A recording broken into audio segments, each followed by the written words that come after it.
See, this is one of the things that I don't like about Canelo Alvarez, man, is he still has this ill feelings towards Oscar De La Hoya, but he goes on and hugs fucking Leonard Ellerby. Bro, how you gonna hug the dude, right, that whose fighter beat you, but yet somehow get so fucking insulted that Oscar tells you, hey, bro, maybe you should look to have a different trainer because, and deviate from Eddie Reynoso so you can learn and grow as a fighter. Yet that's somehow so insulting Canelo that he has to, like, essentially, that I think that's where, like, at least from Oscar's standpoint, that's where he states that that's where that beef happened. But if you looked at Oscar's whole professional career, he had all of these trainers: Freddie Roach, Floyd Mayweather Sr. He bounced a lot, so he's being consistent. But for some reason, Canelo took that as an insult because, he's like Vin Diesel. Family. Nah, just fucking, I don't know, bro. Canelo's just weird. Like, when it comes down to the whole situation with Oscar De La Hoya, it's like, bro, he got you a fat-ass contract with the Zone. 11-fight deal, $365 million, guaranteed $32 million per fight with pay-per-view upside. And then this is where you countersue Oscar De La Hoya? Like, that shit put you on the Forbes list. That shit had everybody like, oh, man, that's where all the money's at with the Zone. Before this Turkey Al-Sheikh character came in, right? When PBC was giving out all these basically empty checks and, name your price to all of these fucking average fighters, Canelo got a guaranteed deal from the Zone, all thanks to Oscar De La Hoya. And somewhere in the fine printing, all of these paperwork start to come out that Canelo generates 95% of the income of Golden Boy. Like, duh, that's the only fighter that he's got. And what? Oscar's not supposed to leverage his main commodity to negotiate a platform deal for the rest of his small stable of fighters, like Williams, Zepeda, Ryan Garcia, and company? That's where Canelo draws the line and he goes, no mas. I'm taking my freckles to Eddie Hearn, who talked a gang of shit. So I got to tell you, Pecas boy, fuck you, dude. I fucking hate Canelo Alvarez when it comes down to that situation with him and Golden Boy. It's ridiculous. But he's okay in smelling the cologne and hugging fucking Santa Claus and fucking Leonard Ellerby. Crazy, bro. Crazy. And I wish one day just Oscar throws his beautiful left hook and boom, chin checks Leonard Ellerby. Like, fuck that dude. Boom, knock his ass out. And if he tries to sue you, fucking put your two fingers and pull him by his fucking nose. I'm just joking, guys. Fucking around, dude. But yeah, man, as this fight happens this Saturday, there is no fucking buildup. There is no buildup. Jaime Munguia and Canelo, they're not really known for trash talkers. They're really like a man's man, silent, but they're very respectful. I do love the behind the glove situation that Amazon Prime is distributing, or PBC. They've done a great job. The artwork, the cinema behind it, it's really good, and you kind of side with both fighters. Canelo being that young vet that's kind of seen it all, been through it all, and then you have Jaime Munguia, who's like very humble, and you can respect, and to a certain degree, a lot of people are vouching for him to beat and upset Canelo Alvarez. I'm sure Canelo has done his process and added a rematch clause, and because there could be an upset. But as I was watching a little more of these fights at work and seeing like Jaime Munguia, man, he's got a shot. He's got a shot to beat Canelo Alvarez. When I look at guys like Perro Angulo, if he's able to go, I don't know, 9, 10, 11 rounds, why couldn't Jaime Munguia, right? It's a very similar style, but Perro Angulo, or in this case, Jaime Munguia, he's got Freddie Roach. Like, I can't stress the importance of Freddie Roach. Like, I think he's going to have a beautiful game plan. And I'm very intrigued how Jaime is going to come out in this fight. Jaime goes on to say that this fight's going to be a mental challenge for him when he fights the undisputed fighter and Canelo Alvarez. And he's going to say is that he's making sure that he's not overconfident and that he's going to make it a cerebral fight. He's gonna pick his spots. Like that's the conversations that like I like hearing Jaime say, because he can't go in there like a fucking wrecking ball and just, I'm not saying he has to be gun shy. You have to pick your moments when you want to blitz Canelo Alvarez, because Canelo naturally, he does his best when people come and press the action forward, right? But if you move a little bit, like Floyd, like Caleb Plant, like Erislandy Lara, even a little bit of movement when it comes down to Triple G in the third fight and sit behind the jab. Canelo was throwing the kitchen sink in the first couple of early rounds on Triple G, not really landing much, except like Triple G just spotted him like 7 rounds like Lomachenko did to Tio. And Triple G came out strong late, and he was actually fucking putting hands on Canelo. If Jaime can mirror something like that performance that Triple G did in that third fight, why couldn't he win? You see? So I'm very intrigued in terms of the cerebral game plan that Freddie Roach is going to cook up and display. But hold on, give me a second, guys.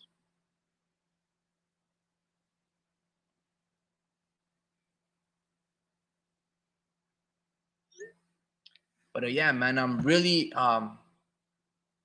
if Jaime can remain disciplined for at least 7 rounds out of the 12, this fight's going the distance. But on the flip side of it, I also want to see like a fucking Eric Morales Barrera type of fight. But that animosity is not there. The grounds for that animosity is not there like it is for that particular fight, where Marco Antonio Barrera and Eric Morales really disliked each other. You know what I'm saying? Throwing hands and the pressers talking a gang of shit. You don't really see that with Jaime and Canelo, which leads me to say that it would go to a decision. I don't know, guys. It's going to be a really good fight. Really good fight. Really good fight. And honestly, that's all I got to say. I'm just joking. Hold on, man. Let me see if Speed and Drew are on the panel. Yeah, I'm just going to wait for some of these talking points until they eat their dinner or whatever the case may be until they come on. But let's talk a little bit about Niner football, man. I'm from California, so I like the 49ers. If the Niners don't re-sign Brandon Ayuk, that's the 3rd best receiver in the history of 49er football, right? First, obviously, is Jerry Rice. Second is obviously Terrell Owens. But Brandon Ayuk, if he were to finish his career as a 49er, he would be number 3rd. That's how talented his route running skills are. Sure, there was really good receivers like Brandon Lloyd making one-hander catches like Odell Beckham. There was guys like J.J. Stokes, Ty Streets, Michael Crabtree. But Brandon Ayuk supersedes and bypasses all of them, even probably John Taylor, right? Sure, there's Vernon Davis and George Kittle. But Brandon Ayuk is that dude. So I hope the Niners don't trade him. When I went to Texas last year around September, October, November-ish, I saw Ezekiel Elliott's shirt, in that Dallas, 4-story mall. And they had that jersey for like $34. Stitched, that white and baby blue jersey that has a star on the shoulder.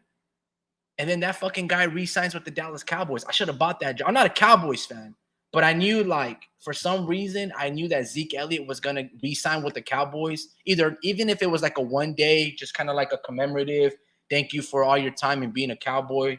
But, man, imagine buying a $34 stitched, beautiful jersey just because he's with the Patriots. Just for this year to re-sign with the Cowboys, I could have flipped that jersey for like $200. Damn. Anyway, Warp Speed goes, good even fall to one and all. The one thing I will say is this. If Jaime Munguia loses to SSAB, it's a good lesson for Jaime. Should have fought better opposition. Saul Santos, asshole Barrigan.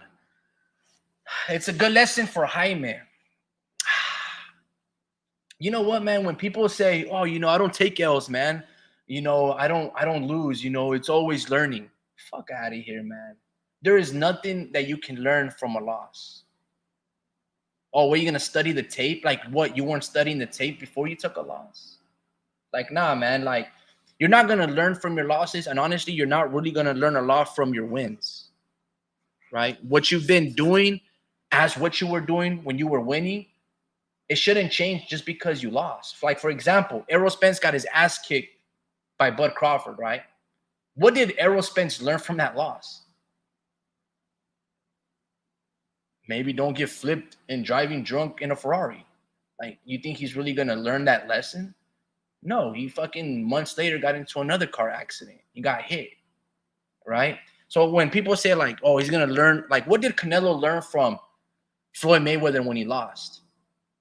When he fought the shoulder roll in Caleb Plant, did you see a different tactical plan? There's only two little minor things that Canelo did, right? Where it's like when he threw his left hook or a jab, he basically stiffed armed Caleb Plant from the return fire of the cross. And then he was somewhat hitting Caleb Plant in the back. But it was like he didn't really learn anything different. Caleb Plant just didn't have anything else left in store. Like he got tired, right? He stole his shoulder run, but like Canelo didn't really learn anything from Floyd Mayweather because he went on to have the same kind of issues in terms of cutting off the ring. It's just Caleb Plant isn't as polished with that shoulder roll, like let's say a Floyd or a Andre Ward. You know what I'm saying? Like, I don't know, man. Maybe people do learn from their losses, but I don't think so. I don't think Canelo learned from his loss because how good was his skills cutting off the ring against Dimitri Bivol? It only lasted for 3 fucking rounds. Look at Canelo's all of his wins and all of his losses. He stole tires out after 7 rounds. His skin starts turning much more red. He's throwing minimal and less punches every single fight from this point on. When he was fighting guys like Josecito Lopez, bro, that dude was an amazing combination puncher. Now he just became, I don't know, just a pot shotter. Like he throws minimal punches now. Like he never fixed his stamina problem. And that's why he's afraid of David Benavidez. Nah, just joking. I had to slip that one in there, man. I don't know if he's afraid of David Benavidez, but I know that Canelo is worried about it because he said 2 things. Man, that's a big guy. I forgot exactly the phrasing that he stated, but they asked him about that fight, and he goes, yeah, he's really big, right? And he named this price of $150 million. But what really troubles him is obviously David is huge, but it's those accumulation of punches. I think Canelo still has flashbacks from like that 20-piece combination that Bivol threw at him with the 1-2, 2-3, 1-2, step in, step out. And he was like, fuck, dude. I don't want to see that again because I was so close to getting dropped. Now, I don't know, man. I don't know. I don't know if Canelo really felt like that, but I know that combination punchers have always troubled Canelo. When Triple G would let his hands go, if you have anything more than a jab, you can have a lot of success against Canelo Alvarez. El Pachuco goes, saludos. More great boxing talk. Cheers. Cheers, man. I don't know if I have great boxing talk, man. I just talk a lot of stuff that doesn't make a lot of sense, It's just a different perspective. I'm not trying to be controversial or anything. It's just that's the way I look at it. Canelo never really learned from he's never built his stamina issue. Like he still has stamina problems. It's happened when he was fighting in almost any of his fights, right? And I think that's one of the biggest flaws that Canelo has. That when he fights guys that are in their prime, like a David Benavidez, even this Saturday against Jaime Munguia, he might find himself in trouble if Jaime is still standing, taking Canelo's his best shot. Because I'm going to say this, Jaime Munguia has more heart, more chin, and a better resume than a Caleb Plant, than a Callum Smith, and a Billy Joe Saunders. And if Callum Smith can last 12 rounds, why couldn't Jaime Munguia? If Caleb Plant, and more huevos. Fuck yeah, dude. Like he's a fucking beast, bro. You know what I'm saying? Like if those 3 guys that I mentioned can go and give Canelo decent couple of competitive rounds, like Billy Joe, Callum Smith, whatever, bro. Like I never really rated him. And then Caleb Plant, Jaime Munguia is better than all those guys. Probably much more accomplished than all of them as well. Maybe I'll take that one back because I don't think Jaime ever became a champion at 160. I think he was just a champion at 154 when he beat Sodomy, and then he never really became a champion at 160 because he was like Charlo's mandatory or androids, and he never fought him. I don't know. Are you guys on the panel? Yo, it's Gucci Drew. My check real quick, bro. Yo, what happened? Yo, yo, yo, yo. How you been, man? Good, man. Good. Yeah, long day today. Fucking went up and across the bay. Just working. You know, they're paying me to drive pretty much, but yeah, man, solid day. Solid day. Yeah, that's Good good, bro. Let talk. me ask Good you talking to this. you. Let me ask you this. Do you think? Yep. All right. What's your honest assessment about Jaime Munguia? Do you feel like he's having a career like Zurdo Ramirez, where it's like a really padded and inflated record, or do you think that he's going to showcase all of those 46 victories that he's got, and he's gonna surprise Canelo with some shit that he's never seen before? Do you think Jaime is that cerebral to be able to do stuff like that, or do you think he's overrated? No, I don't think he's overrated, man. In fact, he's actually on his way to being one of the best like Mexican boxers of all time. If because of his age. And this fight only helps his name, puts his name out there, and I think after this fight, people are gonna actually recognize how great like Jaime Munguia is, and actually, he's gonna be one of those guys, man, that are gonna be around for the next 5 years, you think, 5 to 10 years. So, um, yeah, no, it's just for his, for his resume. I mean, I think in this fight, he's actually gonna showcase. Um, a lot of heart. He's actually going to showcase how much he's improved from when he first won the belt. He's been a world champ for how many years now? Like eight Who? years. Jaime Munguia. I don't know, man. He I hasn't think been a like champion for a good little minute, man, since when he was at 154.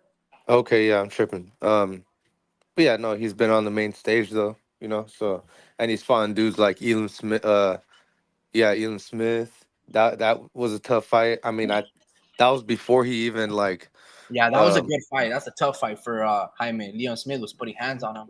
Yeah, he was, and that was before he actually started improving, and and I think with this fight with Freddie Roach, I mean, he's showcasing a lot of improvements, and I think in this fight he's gonna showcase like, you know, his his punch ability, like his punch placement, and his accuracy, like I think we're gonna see all that. So I think he's gonna show. Um, that he can take over some rounds. I think he can kind of do what Bivol did, but I think he just gets caught too much. Like when Canelo comes back, um, and comes back with some shots, it's like he don't got that Bivol defense. Like his arms ain't Bivol's arms. Bivol like was taking those shots. He had like a fucking shell, and he was taking them, but Yeah, he yeah. don't got Canelo that. couldn't penetrate that guard for sure. Yeah, and Munguia doesn't really have that guard, Now you said So something about Jaime yeah, Munguia becoming, one of Mexico's greatest fighters or something like that. What makes you say that? Like, why do you because say that? because of his size, like usually they don't come in. Mexican fighters don't come in his size, and yeah, no, he's gonna be like considered one of the best in his weight class. Because he's not a welterweight. He's not a he's like big, like for a Mexican. Like they don't really come that big, and they're not as dominant, to an extent like him, you know, in the middleweight division. Like yeah, and he's just showing like like I know they built him up pretty good, Golden Boy, but I think he's been in some tough fights as well. But the fact that I just found out yesterday, or when you guys told me that Darenchenko dropped him, you guys said.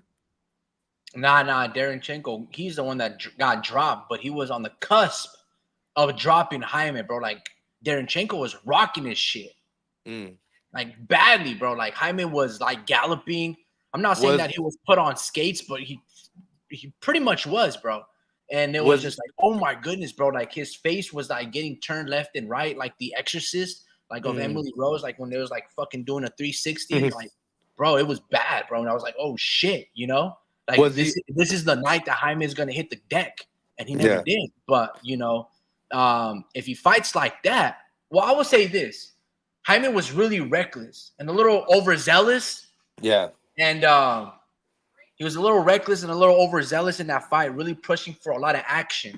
And ever since that fight, well, I think he's only had one fight afterwards, and that was a John Ryder when he made the adjustment to Freddie Roach. But then he Mhm. completely, in essence, kind of changed his style. And he was like, fuck, dude, I got to be much more of a thinking fighter because, fights like that aren't going to give you longevity. Because I think Jaime's Mhm. still relatively young, right? He's like 25. Yeah. So yeah, man, like Yeah. those type of wars that you're having with Derenchenko and Mhm. not the likes of Canelo, like you Mhm. gotta save those fights for fights like It's Canelo. But we know what that it. he has that in his bag of tricks. And then he Mhm. showed us a new wrinkle against John Ryder. So that cerebral mindset that Freddie Roach is instilling in Jaime could Mhm. be a great thing, or also could be a detriment to him. Like, nah, bro, like go Yeah. out there like James Kirkland, rock Canelo shit, hit him with some body shots because nobody ever targets Canelo to the body. And you might have a lot of success knowing that, oh boy, runs out of gas after 7 rounds if he's throwing a lot of punches. Um, I will say this, man. I'm not gonna go on to say that Jaime is going to be the next great Mexican star. I would favor guys like Pitbull. fuck, bro. Like, yeah, bro. Like Pitbull or even Luis Neri, if he's able to put hands on Naoya anyway. I would favor guys like him more just because they're at the smaller weight classes where they can fluctuate a lot. You know what I mean? He's If already lost though. Pitbull, I don't know about Pitbull, bro. Like he's already at 140, but I think he started like 130. I remember him putting hands on like Diego Magdaleno. Yeah. Yeah. And I think that was like at maybe 126, 130, maybe even 135. I don't know. But the fact that he's already at 140 and he's only like 5'2", that doesn't really give me a lot of hope that he can do great things at welterweight or at 154. You know what I mean? Yeah. But Yeah. yeah, I Yeah. would favor guys more like Luis Neri that can fluctuate between like 118, 122, 126, and 130 pounds. Obviously, it starts with Naoya anyway, like on Tuesday, but that's a different topic for a different day. But let me read a couple of these comments real quick. El Pachuco. Okay, I read that more huevos. Saludos, carnal. Yeah, man, I wanted to ask you about that. Canelo's character was called into question with some heavy duty accusations. Interesting. What do you mean by that, Pachuco? Warp Speed goes, Munguia will probably give Canelo the most heck that he's had since Danny Jacobs or Triple G the first fight. Honestly, I didn't think Triple G in the first fight gave Canelo a lot of problems. It's more that Canelo just, fought like a slick black fighter, circling around and moving very defensively. Whereas in the second fight, Triple G and Canelo, respectively, they gave each other a good fucking war. But the first one was very technical, very cerebral, if you want to use that in terms of Canelo, where Canelo, even though how great is as he is, he stole false for the narrative that Triple G was his amazing killer. And maybe he's falling into that narrative, and that's why he's a little scared of David Benavidez because he's like, fuck, dude, this dude's knocking out all these dudes, and he's so fucking big, and he hears all about like like the man, the legend, the myth, and type of shit. So that rhetoric, all of these guys are human. Not saying that they're afraid, but you have to have a certain level of fear because that fear you can channel it as nervousness, and that nervousness allows you to be sharp, aware, and on your toes. Mhm. Then there's obviously the fear where you turn your back, like Shakur Stevenson against Edwin de los Santos, and I don't know. But Yeah. anyway, so I wonder what you mean by Canelo's character was called into question with some heavy duty accusations. Hmm. And Pachuco goes, Drew's Tesla broke down in the bay and had to Uber $200 on his ride back home. It was 500. Yeah, dude, like that shit happened to me when I went to the Warriors game and I had to pay $300, bro. Yeah, Fuck. dude. Yeah, from Frisco all the way back. This guy's fucking hitting Let's too see. close to home. Yes, sir. In 2022, I got to hang out with his lady and mine in Pebble Beach, California. Serious guy, but he was also chill a bit. Un poco faceto y creído, y lo entiendo. But he was just proper. El Pachuco goes, I didn't catch the entire BDA show. Was there any good points raised in the discussion? War Speed goes, at the end, my wife thought he was a bit too uptight, but she was very cool to her. Well, for ladies, they did get along well. El Pachuco goes, those guys already had good takes. As far as the accusations, I think the fact that the deceased family is still close to the Alvarez camp and Canelo says it all. Speed continues and states, I think Alvarez will win in his toughest fight to date. It will likely last 12 rounds, possibly with a knockdown, but Jaime will look his best he's ever looked. El Pachuco goes, Orale, that sounds pretty cool. Some people are quiet and calmados. Not everyone has to be socially outgoing. Proper is great nowadays. Respectful is a high human quality. And El Pachuco goes, how much? Yeah, man. My car broke down. Well, it didn't break down, but it was this was like around, I don't know, whenever the Golden State Warriors played the Indiana Pacers. We lost that game, and I was on my way past San Jose, and my check engine light started to show up. So I ended up calling AAA. I was like, you know what, dude, I don't want to risk it. Towed this car back home, and then we took an Uber. That was like $60, traffic and shit. We got there like 2 hours before the game started. Great, beautiful venue, bro. I love that venue. Really nice. And long story short, I had to Uber back from San Francisco back to Salinas, and that shit was like $300, bro. Fuck. I had to. So basically, it was a 400 commute. If I was smart, I probably should have done like San Jose and then pay an Uber. I mean, pay an Uber to take me from San Francisco to San Jose, and then hop into another Uber, and I probably would have paid much less. No, But yeah, you should have fuck took it, Bart. dude. You You should know, have I took was like, Bart. yeah, I was thinking about taking Bart, but the weather was fucking nasty. And then Yeah. estaba pedo, bro. Like estaba todo crudo, bro. And I was like, fuck. And then yeah, dude, it was bad weather as well. It was very inclement weather. Fucking raining the Mhm. potholes. So I probably did. I mean, I could have, taken and continued using my car, but honestly, I'm pretty glad that I didn't because fuck it, whatever. Yeah, I'm not tripping. That shit yeah, already that's what. happened. Can't talk about it anymore. But yeah, Yeah, man, it was expensive, man. It was an expensive day, but honestly, it was probably the best day of the year. My lady bought me the tickets for my birthday, and that's how we celebrated it. So my day had already gone to shit because I was like, oh fuck, dude, I did all these tune-ups. I did the ignition spark plug change. I did a new battery, swapped out the alternator, front and rear brakes alongside with the wheel bearings. Did a bunch of shit to tune up the car after I power washed the engine bay, and that's when all the issues started to occur. Long story short, you know what I mean? I'm still riding. Car still going well, but yeah, that day was a relatively expensive one. But nevertheless, man, yeah, that was a good day. yeah. It's Just funny because I always see you rolling around different cars, and I'm like, fuck, is that? I don't know which car you're in sometimes, you know. yeah, man, and I still gotta drive more of this other one, but it's all good, man. It's all part of the young man learning curve. Alrighty, so warp speed goes exactly, and I'm also a bit reserved. So I told my wife that that's how a man is supposed to be, proper, but maybe a bit reserved with his words. But yeah, the good word is a good proper man. Mm. Pachuco goes, wow. Warp speed goes, Vince Vargas, salute to you, brother. Hey, I wanted to say that Robert Guerrero the third, Ooh. Robert Guerrero the Ghost, he's Uh. junior, so he has a son the third. And he's Okay. already professional at like 17, 18 years old, bro. And I think he's going on Wow. to his third fight. Okay. Where what promotion or you know I'm that not too sure what promotional, but or what card? I mean, promotional company. But Robert, okay, the card. Ghost Guerrero, the one that fought Mayweather, bro. Like he's got like two nephews and then his son. So and then he also has Justin the Stallion Cardona. So they're all fighting, bro. So he's doing his little, he's doing little big moves. I wonder if he's got like if he's like managing them or promoting them, but whatever the case may be, you know what I'm saying? He's Robert the Ghost Guerrero. No, Robert Guerrero the third. I think he goes by El Pistolero. Um, Mm. he's already 2-0, bro, and fighting in Mex, I think. Wow.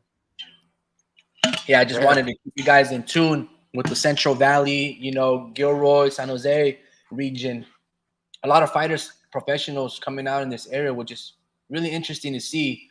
Maybe I'll find some That's what other amateur fights that I have here and just Warp showcase Speed. them. Warp Speed said he is still 17 though, fought in Tijuana and or a border town got a KO. Oh, Okay. he's still 17, fought in Tijuana or Border Town, and he got a KO. Yeah, man. He's I mean, we've seen him 3, 4 times. He's fought in Lefty, right? Medrano, who you guys will be hearing that he's going to be turning pro soon. I'm sure that he will.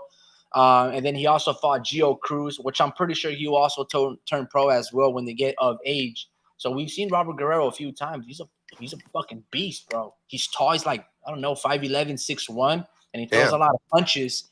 So he's really good, bro. I can see him do a lot of big things, kind of like Yeah. Albert Bell. But where Speed goes, language, the homie. Language. Try not to be so liberal with the curse words.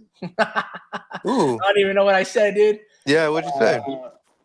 Let me see. At the end, my wife. Okay, I read that. The accusations. Okay, I read that. El Pachuco goes, "Orale, that's pretty cool." Some people are, oh no, quiet and calmados. Not everyone has. No, I read all that. Yeah, man. Going back to Jaime Munguia versus Canelo Alvarez, I want to say this, bro.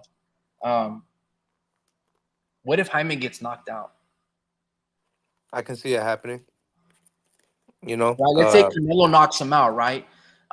If he knocks him out early, mid rounds, or late, right? What is that? Because Drew Speed was saying, oh, he's gonna learn so much. If Jaime gets knocked out, what exactly have you been learning the past 45 fights? Because this is your moment.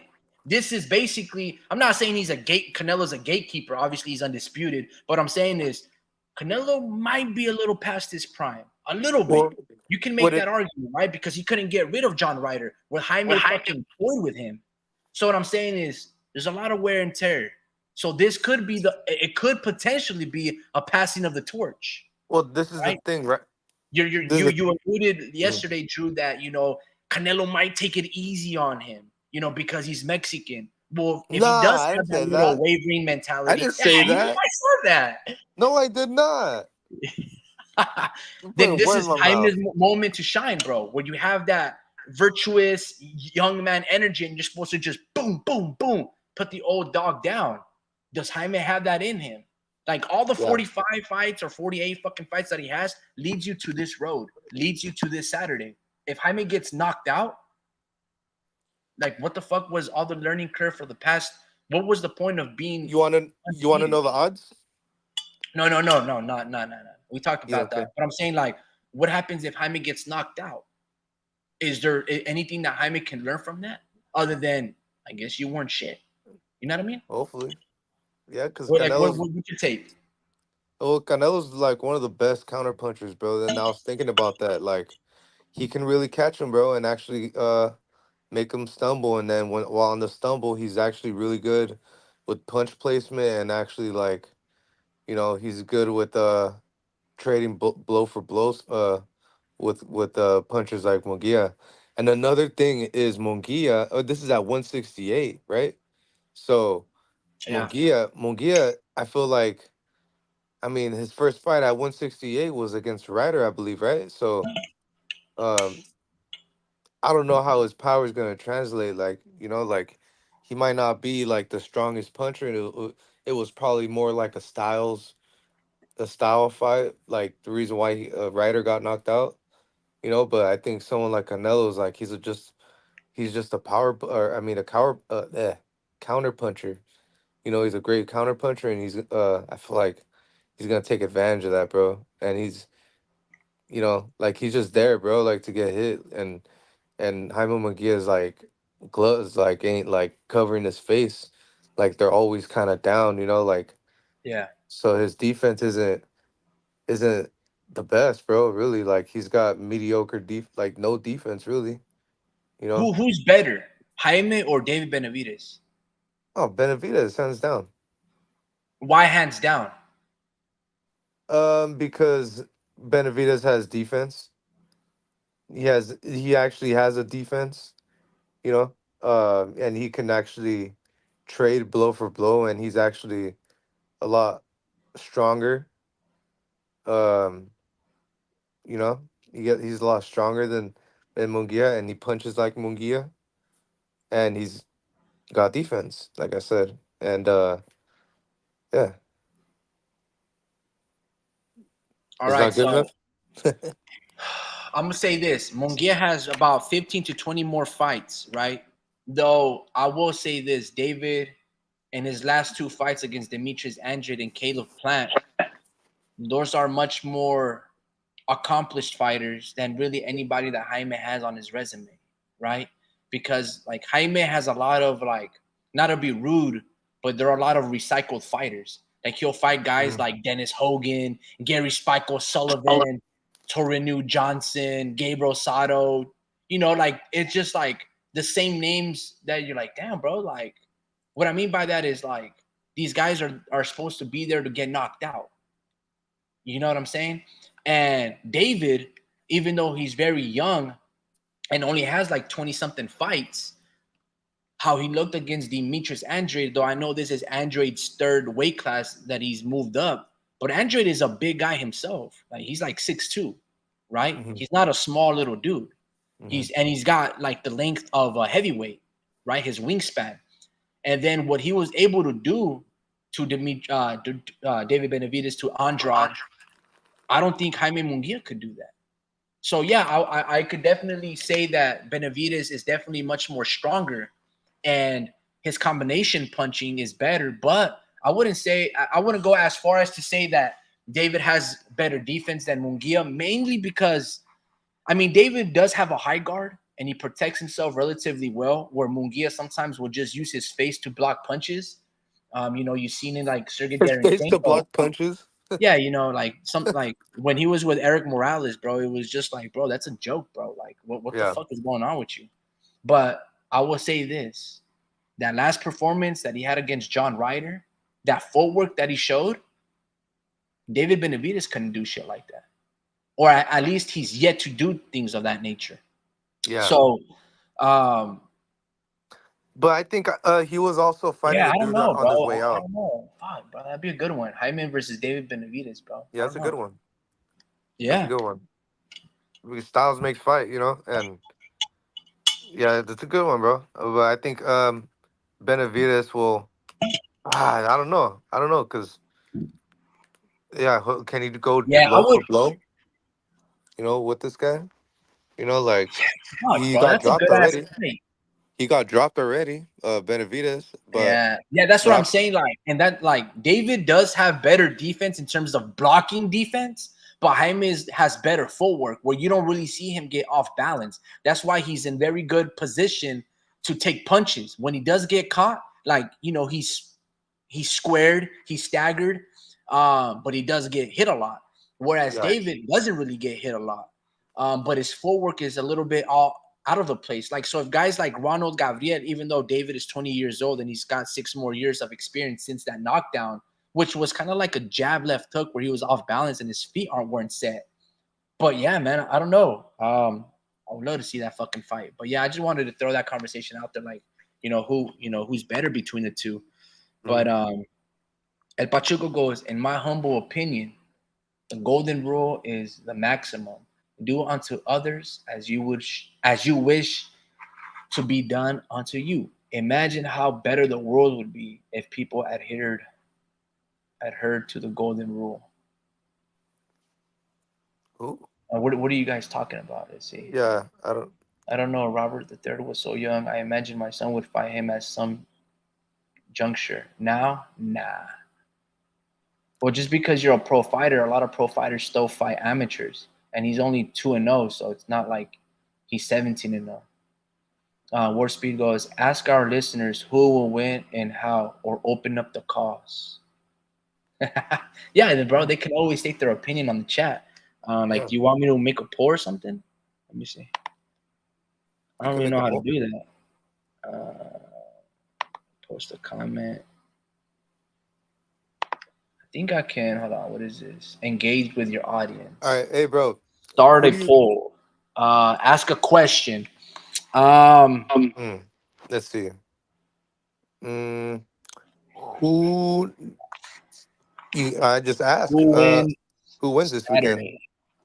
Canelo or Jaime?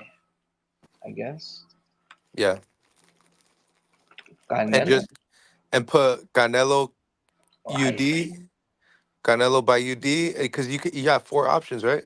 or draw. Nah, not a draw, but oh yeah, I Let me see. guess. Let me see if this works. I don't know. Just a test. Who wins Saturday, Canelo or Jaime? Canelo, Jaime, or a draw? Let me see, Drew. Click on it to see. What the fuck? 100% Canelo. Yo, what the? So one person voted. It went Let me see. 100% Canelo, Jaime, or a draw. And well, but you see, you only do polls like if you have like 70 plus members, thousands of members. You don't do it when you have like 7 people, man. See, 2 people voted Yeah, so far, and they got just did. Canelo. Damn. Yeah, I mean, look, I obviously, did. history tells I us did that too. you should go with Canelo. He's more experienced. He's much more accomplished. He's the reason he's undisputed, right? And Jaime had only been a champion at 154. Is Jaime, if Jaime were to be that guy, he wouldn't be fighting the Gary Spike O'Sullivans, the Jimmy Kellys, the Tyrannu Johnsons of the world, right? He would be fighting guys like Volsdick, Bevo. If you're really that dude, you conduct yourself like Bud Crawford. Even though I don't think highly of a fighter who's 10-0 and basically won a champion off vacancy like Madrimov, but at least Bud Crawford went straight to a champ, right? Jaime never did that. So when Jaime moved up to 160, he was fighting guys like, Gonzalo Correa, Jimmy Kelly, Demetrius Ballard. If you're really that guy from 154, you go straight to Jamal Charlo, Demetrius Andrade, or whoever is a champion there, Carlos Adames. But because Jaime doesn't do that and he fights all these guys to patent his record, when you come into a situation like this Saturday against the dude that fights all those guys like Canelo Alvarez and how he's fought, like right after being unified at 160, Canelo went straight to the champions. Well, maybe not. I think he went to Rocky Fielding, then fought all those dudes. I don't really know or remember the The order. the table out. Yeah. Let me see how the order of operations were, but let me see. So when he was so after Gennady Golovkin, he went to Rocky Fielding, tested the waters at 168, knocked him out in 2-3 rounds. Then he went back down to Danny Jacobs. Then he went to 175 for Kovalev, and then he started campaigning at 168. So yeah, his flow is very weird. But Yeah. you didn't see Jaime Munguia conduct himself the way Canelo did, right? He went on to fight after like Salam Ali. He went on to fight like 15 people that are like, again, I don't want to be rude, but recycled fighters. And what I mean by that is like how Virgil Ortiz is fighting guys like where did you find Tomas Dolorme?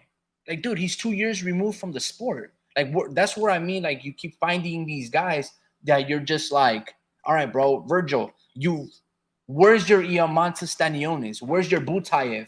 Where's, He's that all. Ruslan Provodnikov? Like, you need those guys. Why Yeah, are you fighting Thomas Delorme? Like, that's not going to prep you for Tim bro. Tszyu. Going one round, landing one punch in your last 2 outings, that's not going to prepare you for when the going gets tough. I don't He's know, all. bro. Let's. He's all. He's all. Let's fight my boy. Let's fight my boy Thomas. He's all. I sparred him before. He's all. I know a guy. Fucking, and he found Thomas Delorme. You know. Yo, can you hear me?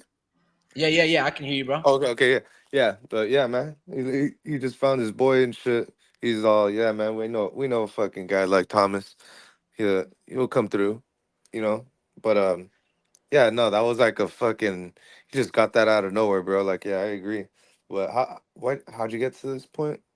How'd you get to that? How'd you get to Virgil? On No, the it's kind of like one of the things that Oscar De La Hoya does, or at least that I've been seeing, is that obviously he has a small stable of fighters, so he has to protect them and match make them correctly, because he can't really afford for the guys like Virgil Ortiz, Camarón Zepeda to take a loss, right? I think that's why he's a little scared and timid to put his fighters in tough fights, like Zurdo Ramirez after those Jesse Hart fights, and that was with Top Rank.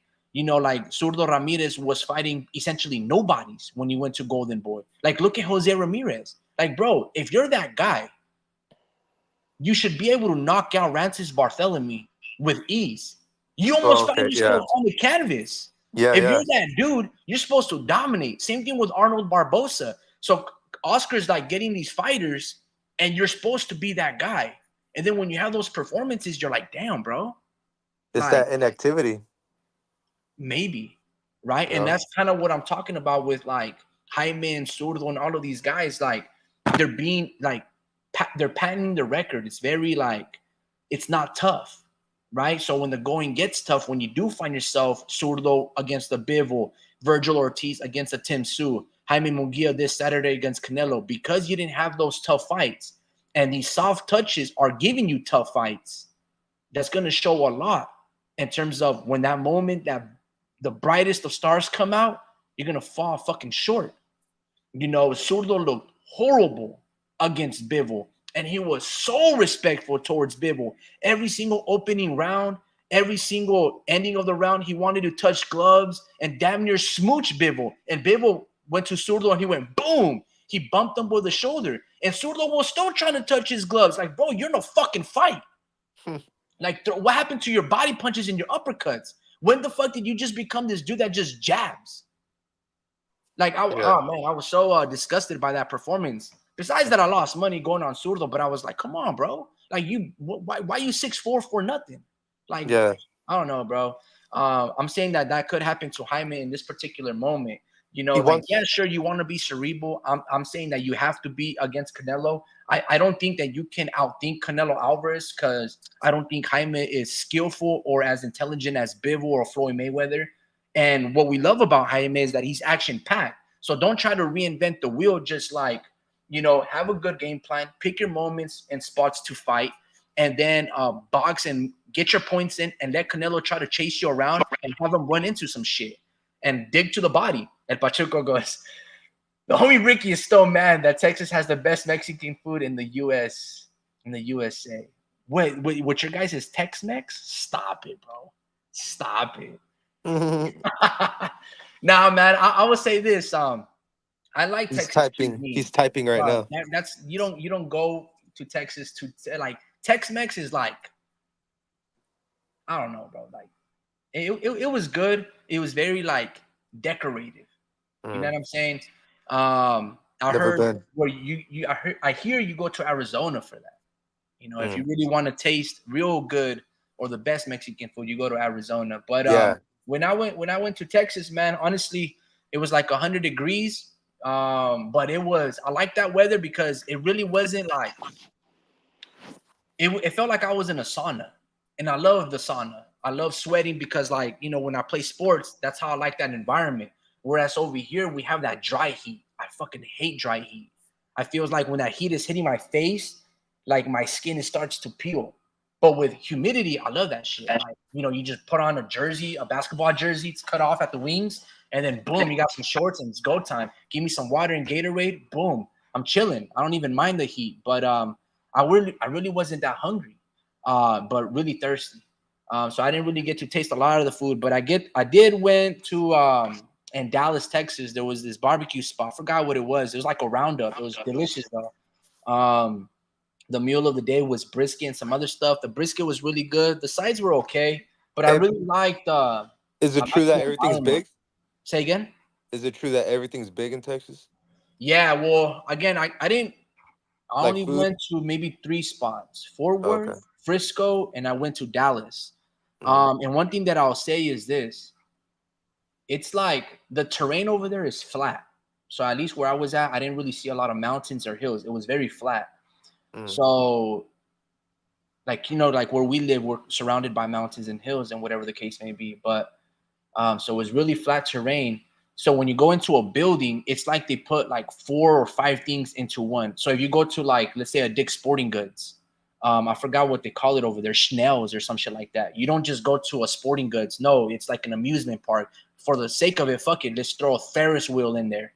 Let's throw an aquarium in there. Like, they just put a bunch of things into one situation. So it's like they're constantly fighting for people's attentions to go in there, which I like it. Like, bro, it's competition. You know what I'm saying? Like, I want people to engage. You know, if you're going to, so you're not basically going to a restaurant. You're going to a restaurant with an aquarium in there, and, you know, there's going to be, you know, like a Ferris wheel. Like I said, you know, there's going to be like 4 or 5 things all into one, and you're like, damn, y'all really do it big in here. Like I just walked in, you're thinking I'm gonna get some barbecue, and, you know, and then next thing you know, you're like fucking bombarded with like a skate park and all of these things, and you're like, what the fuck? You know what I mean? Yeah. So So that like hospitality is really cool. That's one thing that I really enjoy. Um, yeah, and I don't really get like, when we went to Las Vegas, it wasn't like it was hot, but like when you go at nighttime. Oh, here's another thing. Like when we were in Las Vegas, similar Mm. situation with Dallas. When it's nighttime, it's fucking beautiful with the warm weather. So it feels like it's daytime. Like you're hella comfortable. I don't know, bro. Like there's a How lot of hot was it? fun and there's a How lot of free things to like. I'm not gonna say free things to do, but there's a lot of things to do that like aren't really pricey. You feel me? how So hot was it? How hot was it at night? like the first day that I went was the hottest. So it was like 103 degrees, but it didn't feel like that. It felt, Mm. I don't know, bro. Like when we're here and like it's hot here in Salinas, like a 77, 82-degree weather with that dry heat, I felt that to be hotter than it was over there. You know what I mean? Yeah. Because like I said, that dry heat that we get here, even though we have beautiful weather, it feels like it's peeling my light skin. Over there is just sweat, and I don't know. I don't mind that, bro. You Like, like the way it makes you look glossy or what? No, I'm just no, kidding. dude. Fuck no. Nah, hell nah, dude. Hell nah. Let me see a few of these comments. But going back to this comment, Ricky is still mad that Texas has the best Mexican food in the USA. I will say this: the whole debate versus In-N-Out and Whataburger, um, that's not even a debate, bro. It's like no comparison. I Mm, was hella hungry and I got jet lagged, and I mm. hadn't ate for like a day, and we went Damn. to Whataburger. Um, because I'm meeting my lady's parents, I'm meeting their family, their siblings, and so the following day or that same night we go to a dinner, whatever's tasted some Mexican food. I think it was called Isabella's in Dallas. Then we went to then I hadn't ate from that time, and then we went to Mm. Whataburger like the subsequent day, and then I was hungry, bro, hungry, and I asked the ladies like, what do you guys, what's the best? What do you guys order? And they're like, oh yeah, we get the number one or the number two, and I got it. And I knew it wasn't going to be good from the get-go because of their bread. The bread was like whole wheat grain bread. Mm. And I was like, this is not burger bread. Burger bread for me is sesame bread. Like it has to have the little seeds on the bun. Yeah. And when I seen what this was, it was no different from a Foster Freeze burger, the Mm. old-fashioned Foster Freeze. And I was like, I don't even know why people debating this. Like, I'm not even trying to bring my Americanized, like, Americanized my California way of thinking, but I was like, this not no debate. Like, everybody talks about like, oh, the In-N-Out fries fucking suck. We don't like. You go for the double double. You don't. I like the animal fries. If you're not getting it animal style, why would you just get the regular potatoes? Like I even love then, it's those. just like just get the double double. We talking about burgers, bro. Like fuck the fries. Like when I go to eat at a burger spot, all I care about, or a Burger King, I don't care about their fries, bro. Like that shit is like second tier, third tier for me. I care about if you're giving me free water with some delicious ass ice, and if you're giving me a fucking juicy ass stacked burger. The fries, bro, I'm not even like a big fan of potatoes like that. But anyway, that's a little, I don't I know, love that shit. little soliloquy. Yeah, it don't really matter. El Pachuco goes, I'm divided, man. I have always found Jaimito to be likable, but his record reflects that it's padded. But I want him to win, as Canelo can always rebound. Still, Red wins in a unanimous decision. De aquí, si la comida en Texas está así de riquísima, de aquí sí que la comida de Texas está riquísima. I always Riquísima. wanted to try that Texas brisket. I dream about it, but I ended up making mine a few times. It is an investment of time that is worth it. Same here, man. Deep down, I'm cheering for Munguia. Ciudad de Juarez has people from all over Mexico because of the border. They start restaurant businesses here in El Paso, Texas. And so we get some amazing cooks with amazing sazon. I The bet. population in El Paso, Texas is 70%. Wait, the population in El Paso, Texas is 70% Mexican. What do you That's think it is here? What do you think it is in Salinas? it's about 50-50, bro. Like Really? yeah, I would like in terms of like Mexicans and whites, Yeah. Yeah, so it's like Damn. divided. I Yeah, thought like it I don't was know more. exactly the population, but let's say it'd be like 43% white and like 40% Mexican, 8% Filipino, and then 2% other. You know what I mean? We do have a lot of Filipinos. Yeah, so that's kind of how it is here. Um, yeah, man, I'm not really to be honest with you, El Pachuco, when it comes down to Mexican foods, we don't really go out and eat Mexican foods, because of our parents, of our my mom and my pa, they make the Mexican food, so it doesn't get much more authentic than people from Michoacan. Shoo! No, I don't even know that. But yeah, no. So when it comes down to Mexican cuisine, you can't beat essentially 70, 80-year old, them getting down on the kitchen. So I don't have to go to these restaurants because shit, you get it For from real. El terreno Hey, michoacano. bro. Every time I eat at your house, I Yeah, sleep for an extra like 3 hours. yeah, dude, it's crazy. Man. It's fucking fire, bro. I'm like, good. I know. It's authentic. Let me see. But yeah, man, I'm a little conflicted. I'm a big fan of Canelo Alvarez, bro. I like Canelo. I love what he's done. Except the only thing is that little bickering that he has with Oscar the Lawyer. I really don't understand it. I don't really know Why? where it roots from. I What's don't going know. on? What's going Canelo on? has really never specified, other than he goes, that motherfucker says a bunch of shit. Like I don't give a fuck what he says. You know what I mean? Yeah. And when they asked Oscar, he's the one that kind of shed some light, and he was like, I think it all started in rooted when I asked Canelo, to find a different trainer, you know.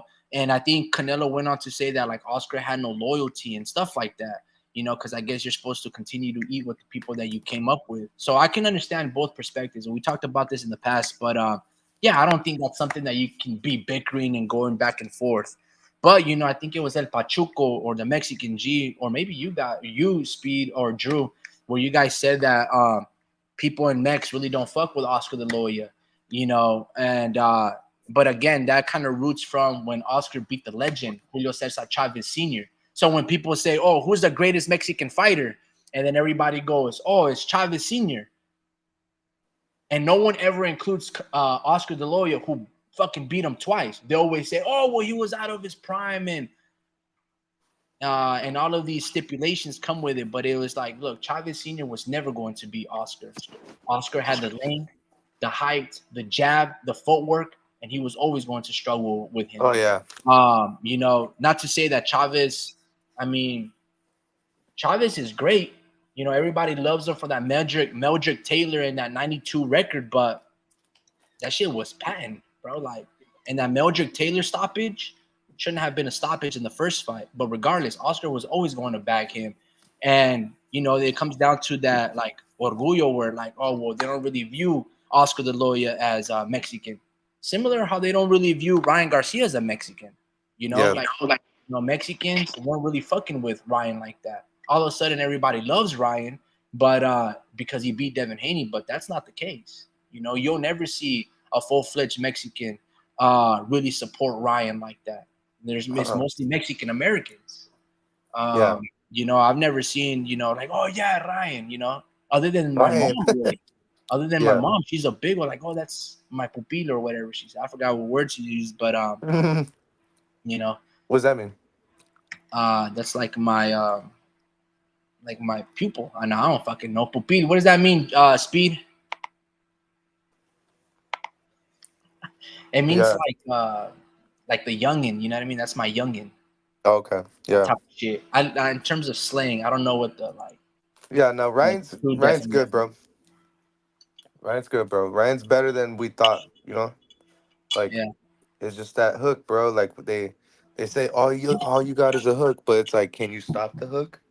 yeah. Can you stop the hook from coming in? So I mean, it's fucking different, bro. Like getting in the ring with Ryan because he's just that fucking fast. Only dudes that can beat him and have beat him already. Dudes like Shakur, you know. You think Ryan could beat Teofimo Lopez? Great fight. I don't think so. The I reason don't I think bring so. that up is because Teo Senior, Mhm. he went on a live after the performance, and he was like, they asked him, "You think Ryan and Teo would fight?" And he goes, "Nah, bro. Listen, they're both Christian and they're both religious, so Oh my I god, don't think they're gonna fight, right?"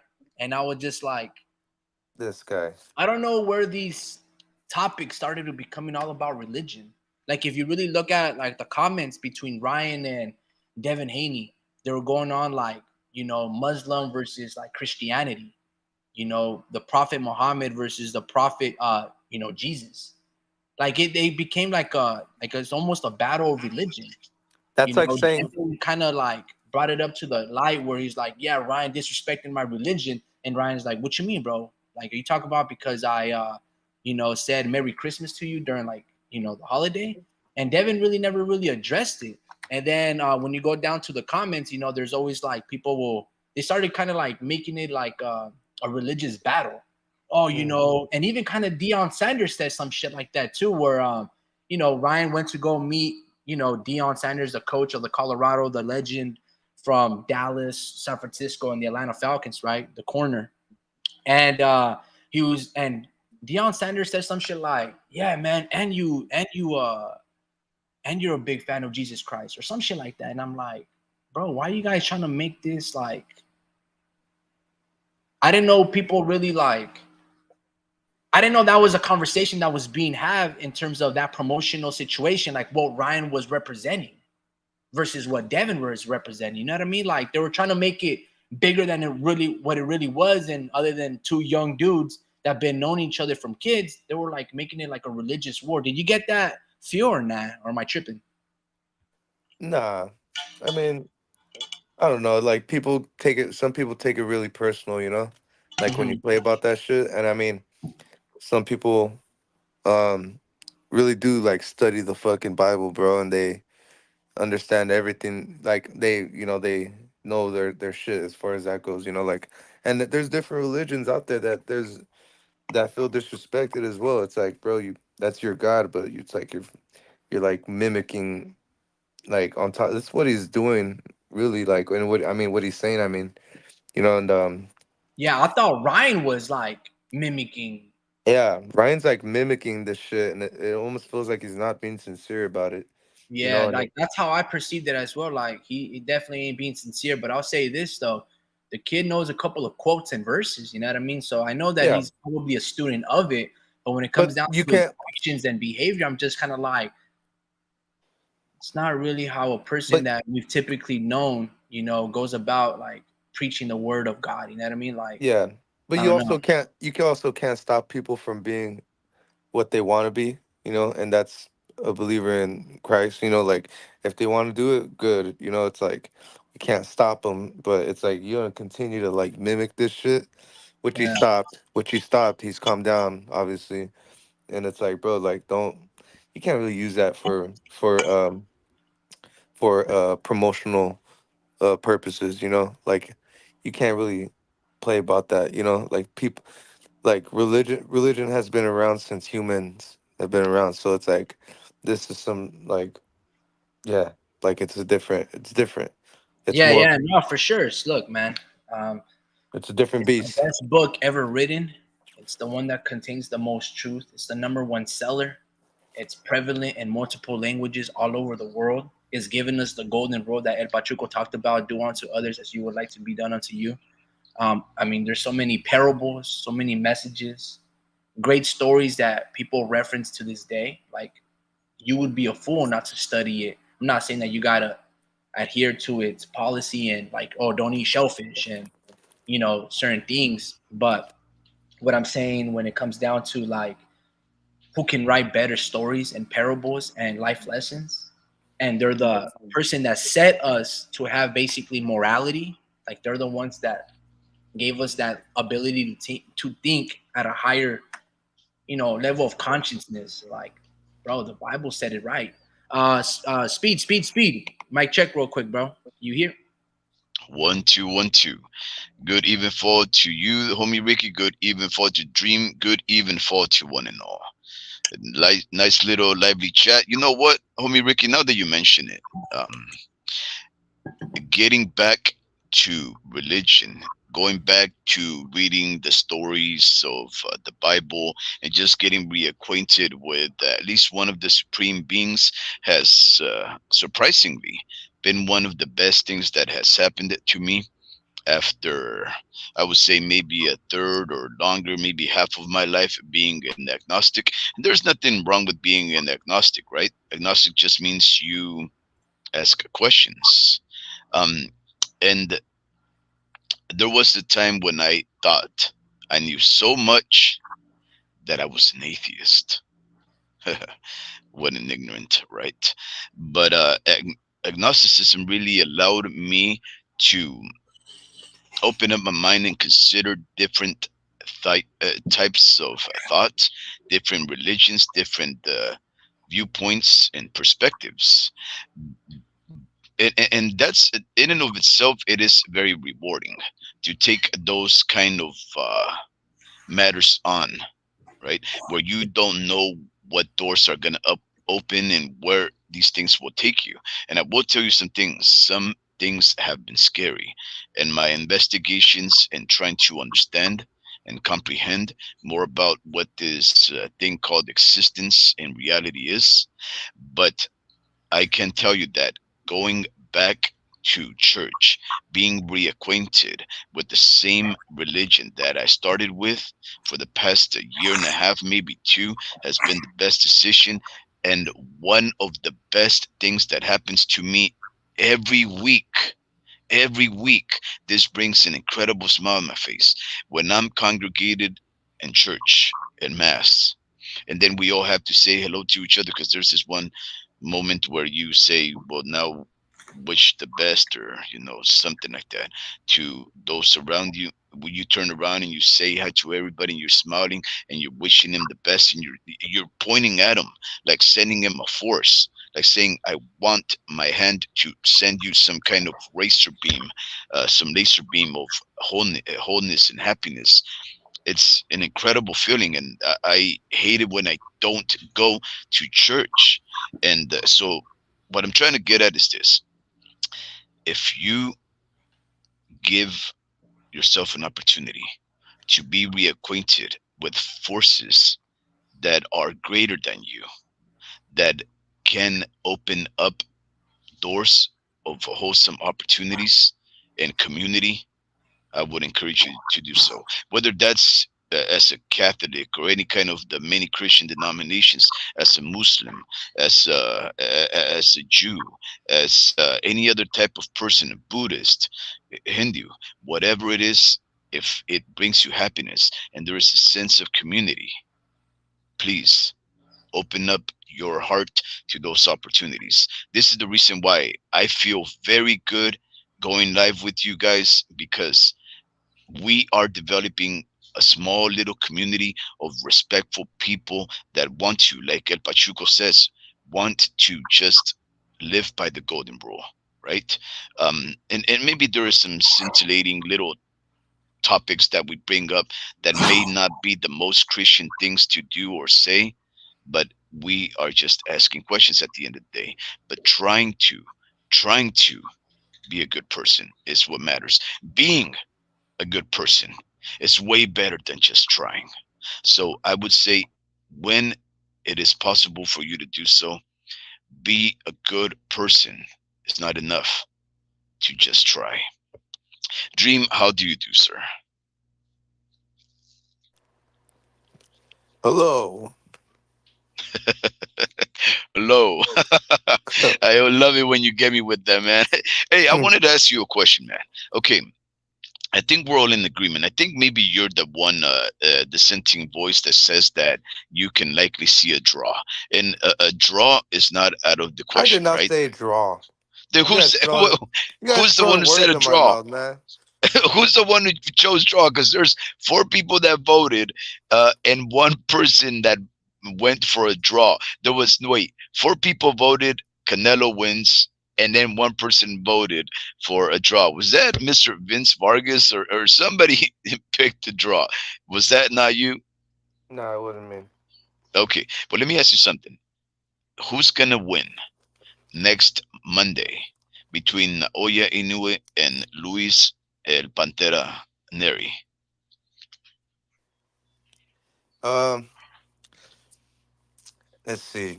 So, in a way, Anyway, anyways, just way too fast, way too good in every aspect. I mean, Nettie's a solid fighter. I mean, this is a full fledged 126 pounder, I believe, right? 126. yeah. So 120, 122. 122, my bad. Yeah. So No, you're okay. he's more of a fully fledged 122 pounder, Yeah. and yeah, we'll see, man. I think he has good footwork, but he's been in some wars. Um, but yeah, no, I think in a way by knockout, dude. By Yeah, knockout.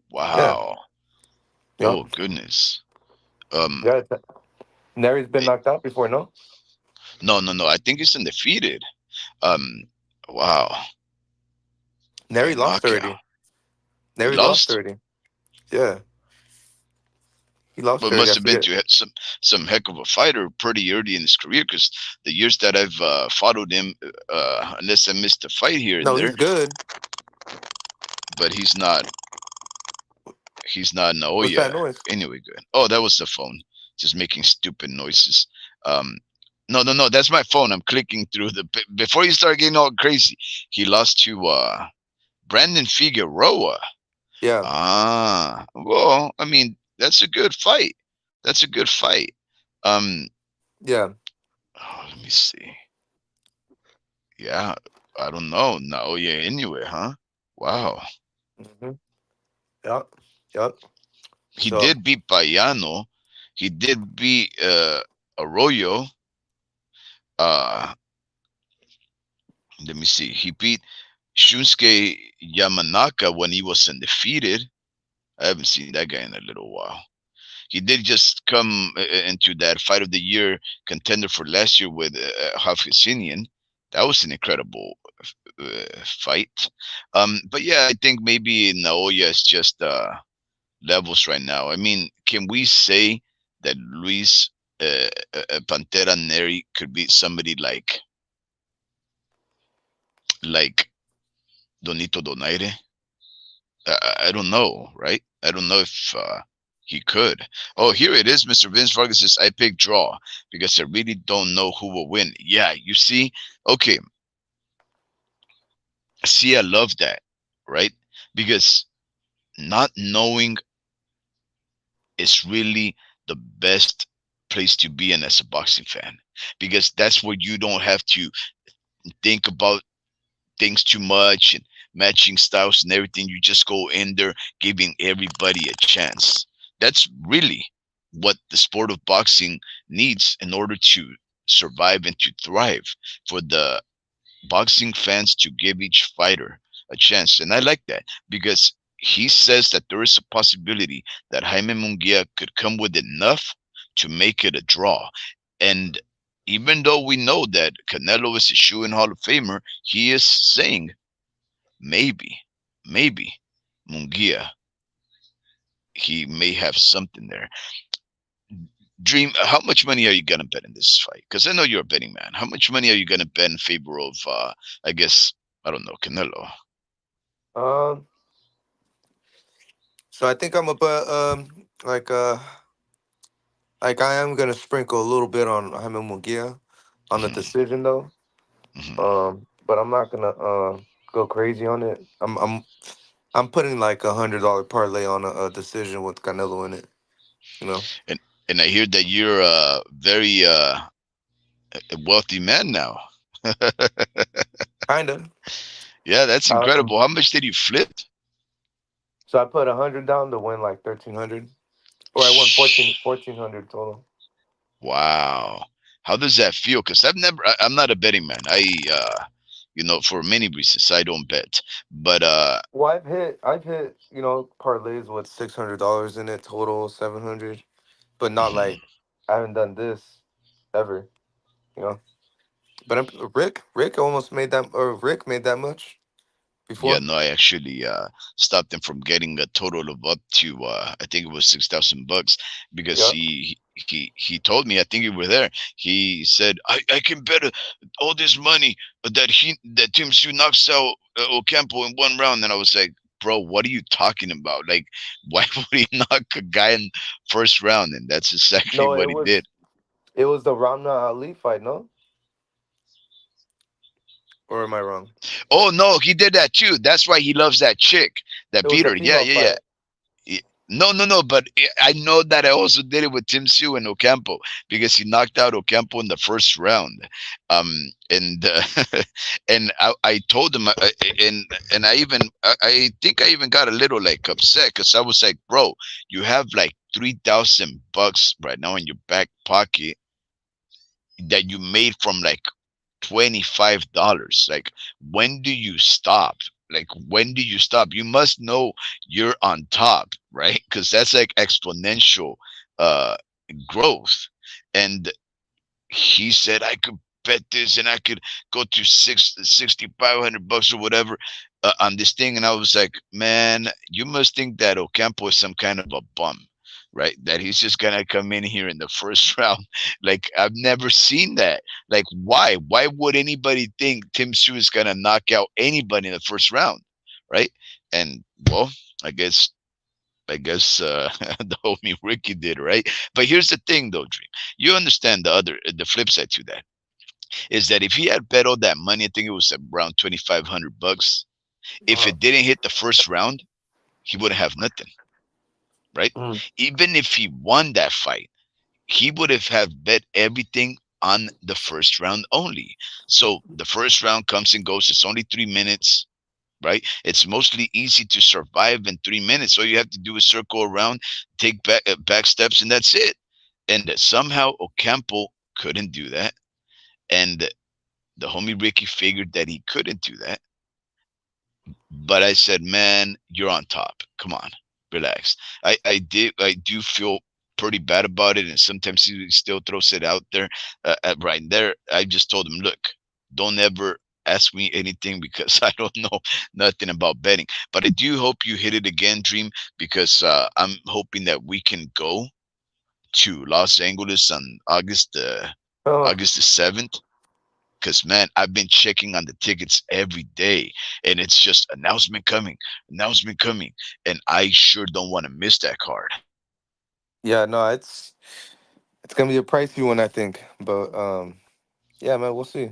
I'm trying to hit on this parlay this weekend, and I don't know. I'm gonna be watching some film on Munguia, and I'm gonna Mm. be watching some film on Canelo, and as well as the other fights as well. But yeah, no, I think yeah, no, I got some other fights too that I had in mind on the same day. But that in a way fight is like 3 days after, right? After the Canelo No, fight. no. Well, usually in Japan the fights take place on Tuesday, but this time I assure you, it's on the 6th. So that means Mm. on Monday. Now you understand that you're probably gonna have to wake up like around 1 o'clock in the morning to watch those fights. Yeah, I don't know if I could watch it, but Why? it's all good. Um, because You like dude, to I sleep? work. Because I work. Oh, well, I do too. I was just gonna say, like, you like to sleep that much? I Nah, mean, gonna mess up. It's gonna mess me up. And oh, then okay, I try to go to the gym and I'm be too tired. yeah. No, I've been there. I've been there. Oh, well, here's a shortcut. Not Um, when I can watch it on the replay. You know, yeah, like I I have guess you that can watch luxury. it.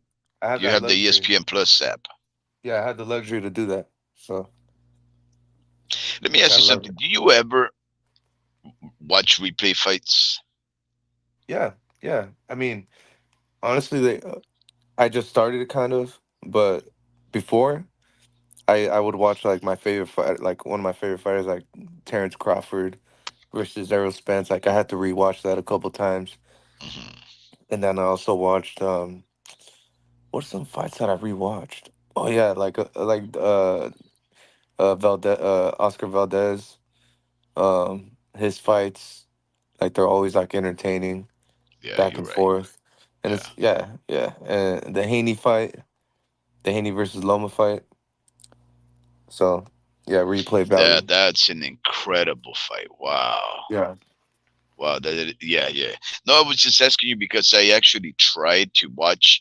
some rematch. I mean, some fights this past weekend. You know, Golden Boy had his fights with he had Marlon Esparza versus Jessica Lanise, and you know, I know that you kept You texting and rewatched it? saying I tried, The first but one I or the couldn't second one? convince myself.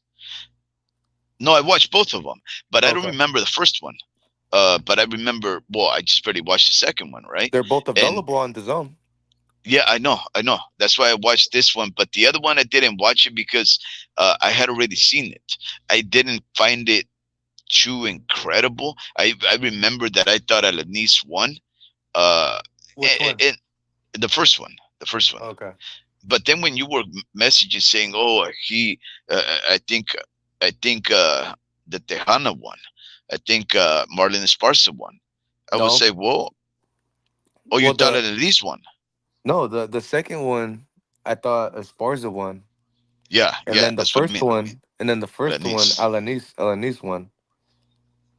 But they gave it to, they had it the other opposite. The one that I thought that Esparza won, gave it to Alanis, and then the one that I thought Alanis won, they gave it to Esparza. But Esparza won the first one in Texas, in her hometown or home state or whatever. Yeah, yeah, So they had the judges a complete. Two of the judges had it a complete sweep yeah, for yeah. It was bad. Esparza, and then it was like looking up. They were like, "What the hell? You know, we're gonna have a rematch then." Like in was it in California? Yeah, yeah, in Fresno. Yeah, So they went to to California, and they said, rematch. So that's why the odds had it for Alanis, because they seen the fight already. They seen what and she was doing, but it this is would the have been thing. bittersweet, right? It would have But been bittersweet. Uh huh. Esparza fought the right fight, and she won. And I was like, Yeah, you know damn, I my lost this philosophy, bet. right? My Uh, philosophy about a fighter that takes steps back. Um, you're already losing. You're bro, giving up the real estate. I actually was like fucking like thinking, damn, I lost this bet. You know, it was the first fight of the parlay, and I was like, damn, I lost this bet, man. And I was listening to the scorecards, and I was like, fuck. And next thing you know, they gave it to her. I was like, oh shit, oh You're shit. good. You're good. Yeah, and I was like, I just need Oscar Duarte to fucking knock out JoJo, you know? And then And he did. he That's did, and then crazy. once that happened, I knew I won that shit. That's But crazy. So I try to watch that because you know it's sometimes I make reaction videos. I'm a very excitable individual, especially with boxing, right? I get I get so into these fights, and then I start getting all loud and everything, and I just post the reaction videos. And I tried watching that Esparza versus Alanis fight, and I just sat there, and no matter what, it just never it just never drew my attention. I was never too in it. Alanis looked, you know, like she wanted it, but she wasn't performing as well as she did the first time.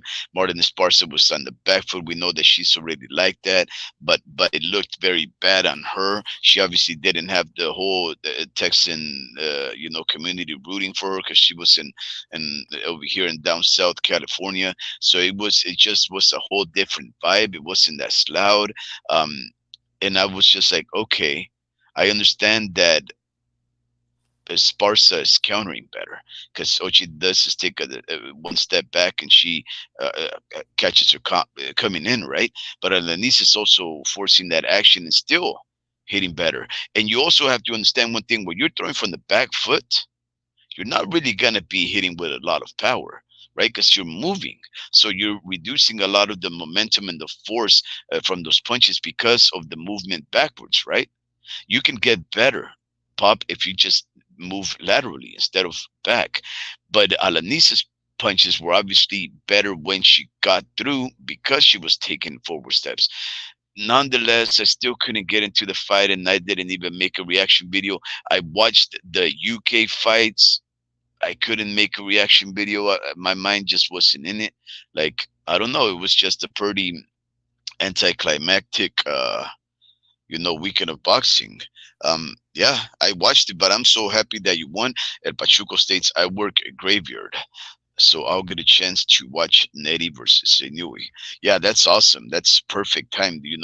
Most of these jobs, from the folks that work graveyard, they're you know packaging companies or working as security guards. Those are some jobs that, well, not in packing, you have to be on your toes, but like in security guards or just vigilance, you have to really like have some things to distract you on occasion, because sometimes they may be slow. I'm not too sure in what you work in, but if you do work in a graveyard at Pachuco, I'll tell you one thing.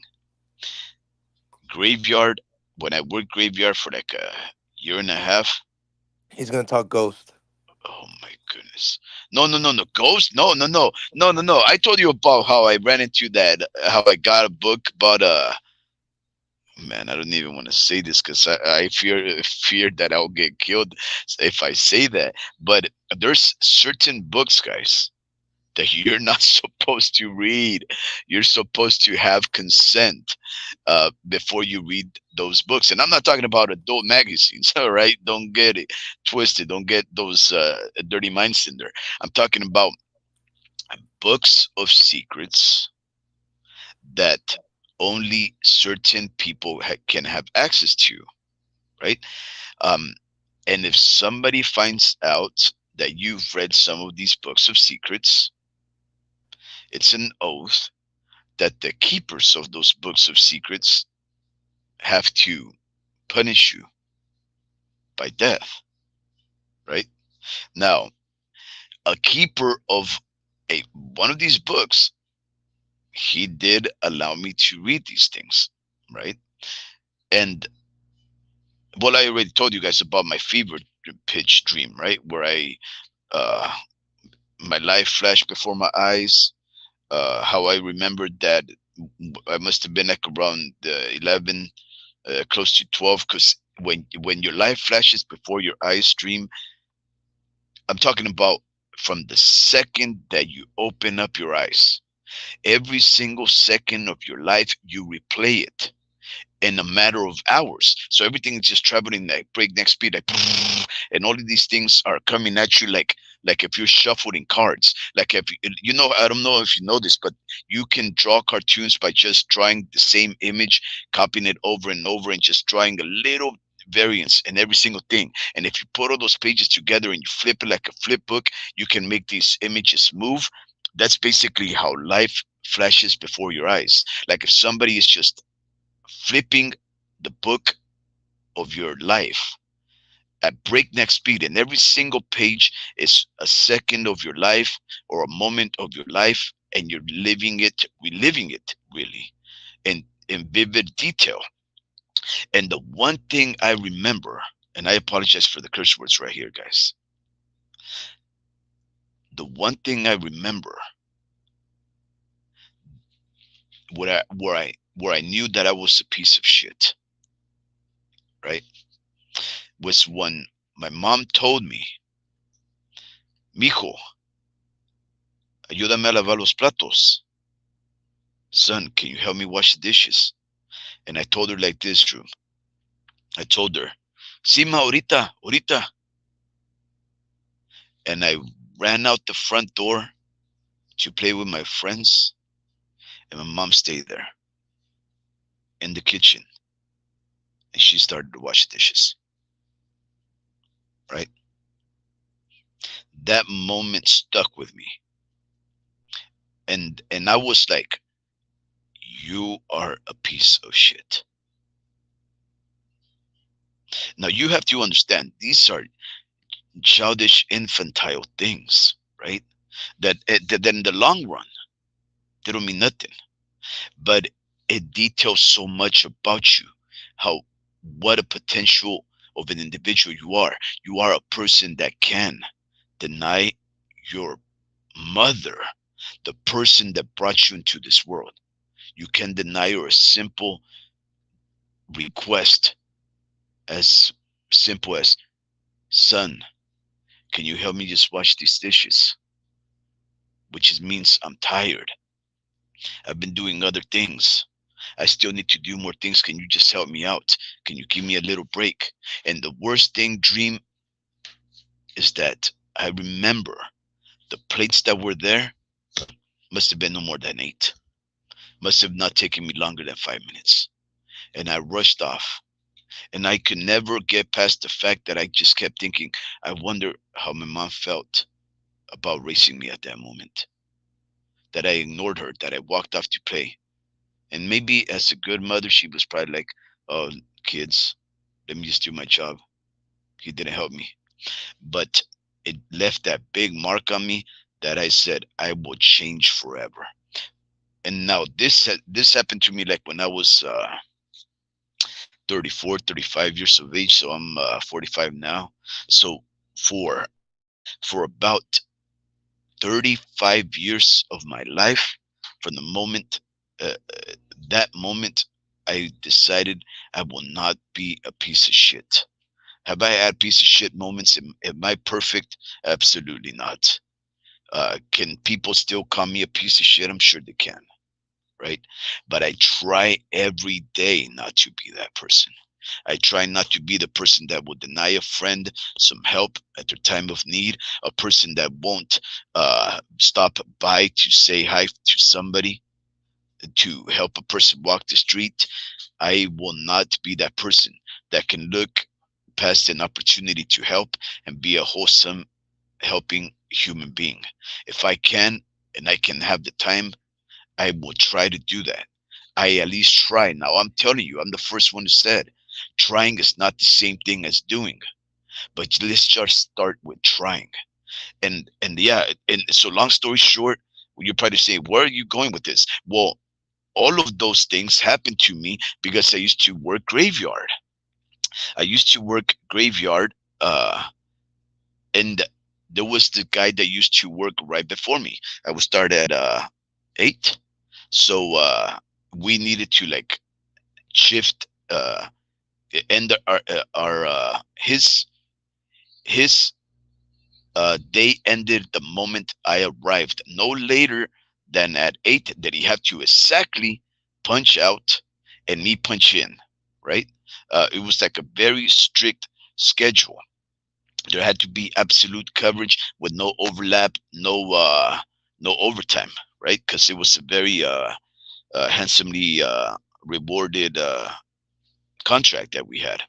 It was paying very good, but they weren't trying to spend not one extra dollar necessarily. Now, he was a very influential individual. Apparently, this guy helped run the Obama administration's publicity, or I don't know what you call it, like campaign down south in California. I won't say where because I'm probably like revealing too much. But uh, he had this book of secrets, and he told me, look, I'm not supposed to let you read this, but read this, right? You know, if you can. I go, look, if I'm not supposed to read it, I'm okay with that. But when you're working graveyard and the days are long, you know, and he already gave you permission, I said, all right, let me read this thing. And I started to read this thing, and there was this uh Jewish or some kind of religion, uh like a story, right? And I remember when I was reading it, you know, it was just a regular random story, and I was just reading and reading it. And I started to notice that as I was reading it, you know, just like out loud, but not loud, just like just basically speaking it, the words started to come out my lips and like a pattern, and it was almost rhythmic. Like it was not only rhythmic, but it started to rhyme. And I started to notice after reading it for about 5 or 10 minutes, it didn't take too long, that I was basically reciting some kind of a chant. The words were different, but the patterns were the same. But the sounds sounded very similar. So it was almost like I was in some kind of incantation, like I was praying.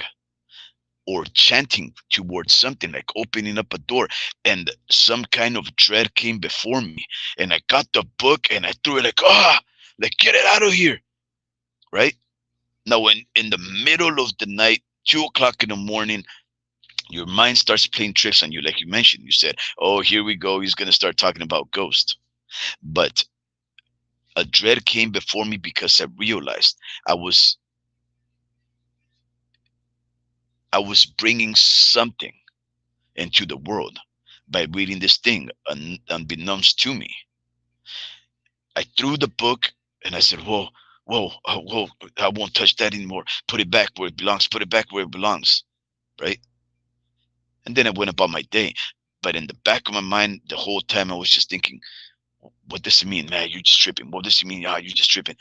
Well, this is what graveyard looks like. You arrive at 5 o'clock in the morning, right? Yeah, I mean, you end your day at 5 o'clock in the morning. You arrive back home at 5:30. You try to go to sleep.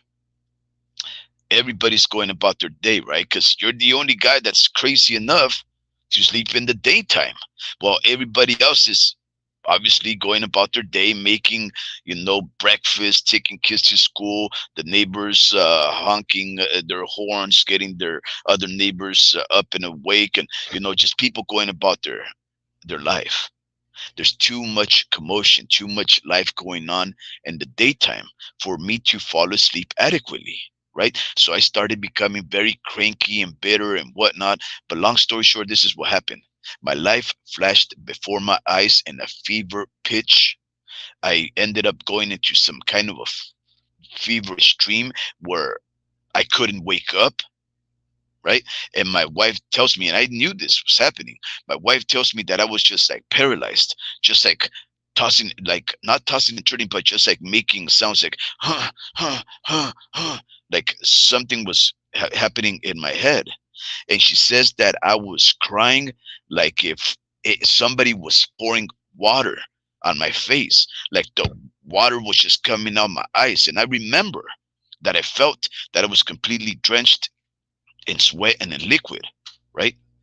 I was in a fever. I was crying, the tears just rolling down my face. She says like if somebody just opened up like a small water hose streak and it just wouldn't stop. And she said it must have gone for like about 10 minutes. To me, it felt like the whole night was just spent reliving my whole life. But apparently it was just a fever of 10 minutes. But I will tell you one thing, but El Pachuco stated, please, guys, try to live by the golden rule. Because if you ever have an epiphany, if reality ever strikes you about how good and how bad you are, man, it is one of the most reckoning things that can happen to you. Try to be good out there. But Dream, have you ever worked in graveyard? You're probably not even there anymore. You've muted yourself for so long. But have you ever worked in graveyard? Because man, I could never go back to that.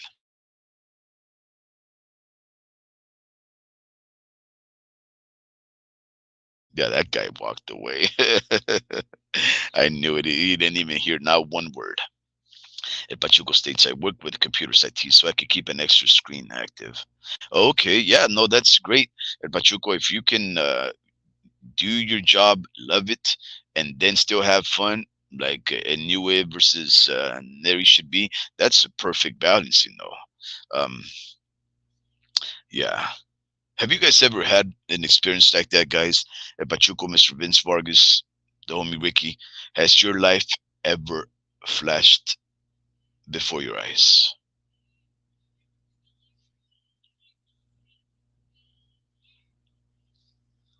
Yeah, listening to smart boxing talk makes my days go by easier. But you know what, El Pachuco, there's it's rare, right? Where you have intelligent boxing talks, right? Um, for the most part, you can get lucky if you just have fun boxing talks. Um, I really try and stay away from the very divided ones. The ones that people just like to cap and call each other names, because it's like I try and tell everybody, right? I won't scream or call you names. If I won't do that in person, why would I do that in the interconnected world of the internet? It just doesn't make sense. I see too many people calling each other names and screaming about things such as boxing, men and their wars that have nothing to do with you personally, and they take it so seriously, so emotionally. I can't really do that. Don't get me wrong, I do get emotional about boxing, but I don't think I would ever fight anybody over it. I sure wouldn't want to call anybody any names just because my favorite fighter is losing, or someone says something about my favorite fighter. um I don't think so. That's just lunacy. What you said is deep, man. I can relate. Life is hard, man. Yeah, you know what, El Pachuco. Yeah, but life is hard. But you know what, El Pachuco, life is harder when you don't have a life, right? I have enough of a life to even connect with you guys, to come here and spend a few moments of my day to just chat about something that we have in common, which is our love of organized violence and the respect that we grant to those people of valor and courage, right? That's what we really come here to congregate for, to discuss how impressed, how fascinated, and how respectful we want to be to these men and women that fight, right? But there are people that I drive by every single day of my life, right? There's this thing called Chinatown in Salinas. And man, in Pachuco, I don't know how it is over there in Juarez or in El Paso. But man, I hope that you don't see these things that I do, man. People stuck in the middle of the road in their dreams, in their drug induced dreams that obviously lift their spirits outside of their body so that their body just freezes there as cars go by or honk at them, and they still can't hear the sounds. They sense no urgency. Or the other ones that take whatever kind of intoxicants and they sing and dance in the sidewalk, and there's no music and they're not saying nothing. And you think, I wonder what music they're listening to as they slowly decompose in life, as their brain rots, right? As a former drug user, I used to do basically everything except the injectables, right? I used to have gasoline, listening to punk rock and drum and bass, as ridiculous as that sounds. But I was able to walk away from that. I was able to turn my back away from a lot of my friends that I was just partaking in these very unhealthy activities. And I know that there's a God out there. I know that they're giving me a chance, a God or gods, whatever you want to see it. I know they're giving me a chance because my best friends, the ones that I used to drug myself for so long, that are basically neighbors around the corner. There's always a friend in every single block. All of them would do the same thing. We'd all hang out. One day, I walked away from them and I told them, I said, because I think we were snorting some kind of, yeah, I don't know if it was cocaine or methamphetamine. I don't know what it was. Must have been 2 o'clock in the morning. You know, the horrible hours of the night. And none of us was working at that moment. I must have been, I don't know, 19. And there was this big old mound of, like a, like a fistful of powder. And none of us was working. And I just looked at this thing and I said, where did this come from? And the homeowner where we were hanging out is just, I don't know. And then another guy said, I don't know. And then another chick said, I don't know. Nobody knew where this big old mound of drugs came from. And I don't know why that left me with such an impression that it was a bad thing, that this portended something horrible, right? That I said, whoa, whoa, whoa, whoa, whoa. No, no, this can't be right. This can't be right. Why am I here? Why is this here? I need an answer. And nobody could give me any kind of answer. And I've just been tweaked out of my mind, probably going through some kind of paranoia. And I said, I can't do this anymore. I can't do this anymore. I'm sorry. I love you guys, but you'll never see me again. And they said, what are you talking about? What's wrong? I said, I can't do this. I cannot live this kind of life. And I walked away from that. Now, when I tell you that these people are my neighbors, I don't lie to you. They're a minute away, 3 minutes away, another one. And I'm talking about 3 minutes away on a walk, 5 minutes away, 10 minutes away. These people are the people that I was born and raised with. People that I will run into every single day of my life as I was coming up. From a kid until 19 or whatever it was that I decided to walk away from that. 20 maybe. And you know what happened when I walked away from that? Always thinking I'm going to run into them. Always thinking I'm going to go back to them. Always thinking they're going to come and visit me at some time. I never seen them again. They disappeared. Do they live there? I don't know. I live here. I never left. Do I hear that they're around? Yes, I hear that they're around. Have I seen them? No. But once in a while, you'll hear a name. And you know that that past that you lived through, that it seemed to be some kind of a dream, it really happened. But I never ran into the people that I grew up with, that I used to slowly destroy my life with. The lives that they were destroying was mine. The lives that I was destroying was theirs. And I never seen them again. And I'm sure that they probably live there. But how do I know? If it's been, what, 25, 26 years? Never seen them again.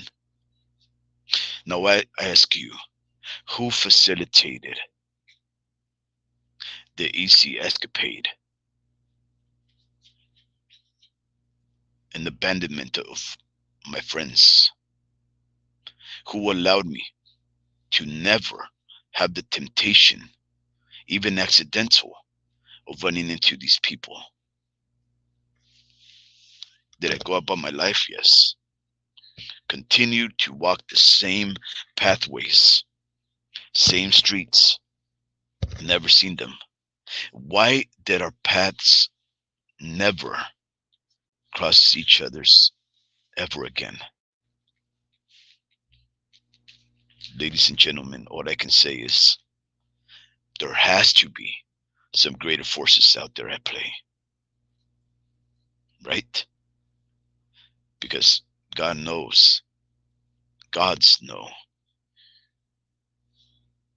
that if the dream that I had where my life was replayed before my very eyes, If that is really who I have been, I am undeserving of these opportunities. I am undeserving of forgiveness, right?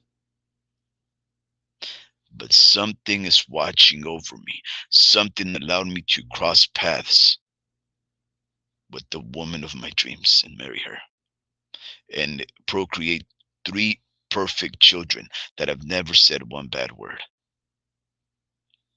All of them athletic, all of them very respectful and keepers of family and respect and of courage. I don't know what I've done in life. I try to, El Pachuco, live by that golden rule. But I try, and I don't think trying is enough. You have to do it. And I think something's trying to force me to do these things, to do right by the world. And if ever I am successful, even just one wholesome thing that I can do where I can leave a good impression to a family, a friend, or a stranger, if that's more than enough, I'll be content with that. Until that moment, I will continue to try and hopefully impress people by whatever good mark I may leave on their life. But yeah, man, the reason I brought that up is just because all of that came from basically working graveyard, which was the worst thing that ever happened to me because it changed me so much because I was a miserable individual. I couldn't sleep. Like there was no way I could sleep more than 2 hours in a day. Never got used to it for nearly 2 hours. For 2 years, I mean, sleeping 2 hours a day. Yeah, it's crazy. I feel like life is an incessant existential crisis. This is an incessant existential crisis. Yeah, yeah. Well, hopefully not like that heavy at Pachuco, not as a crisis, right? Hopefully as a question, right? Because a crisis necessitates change, right? It requires a resolution.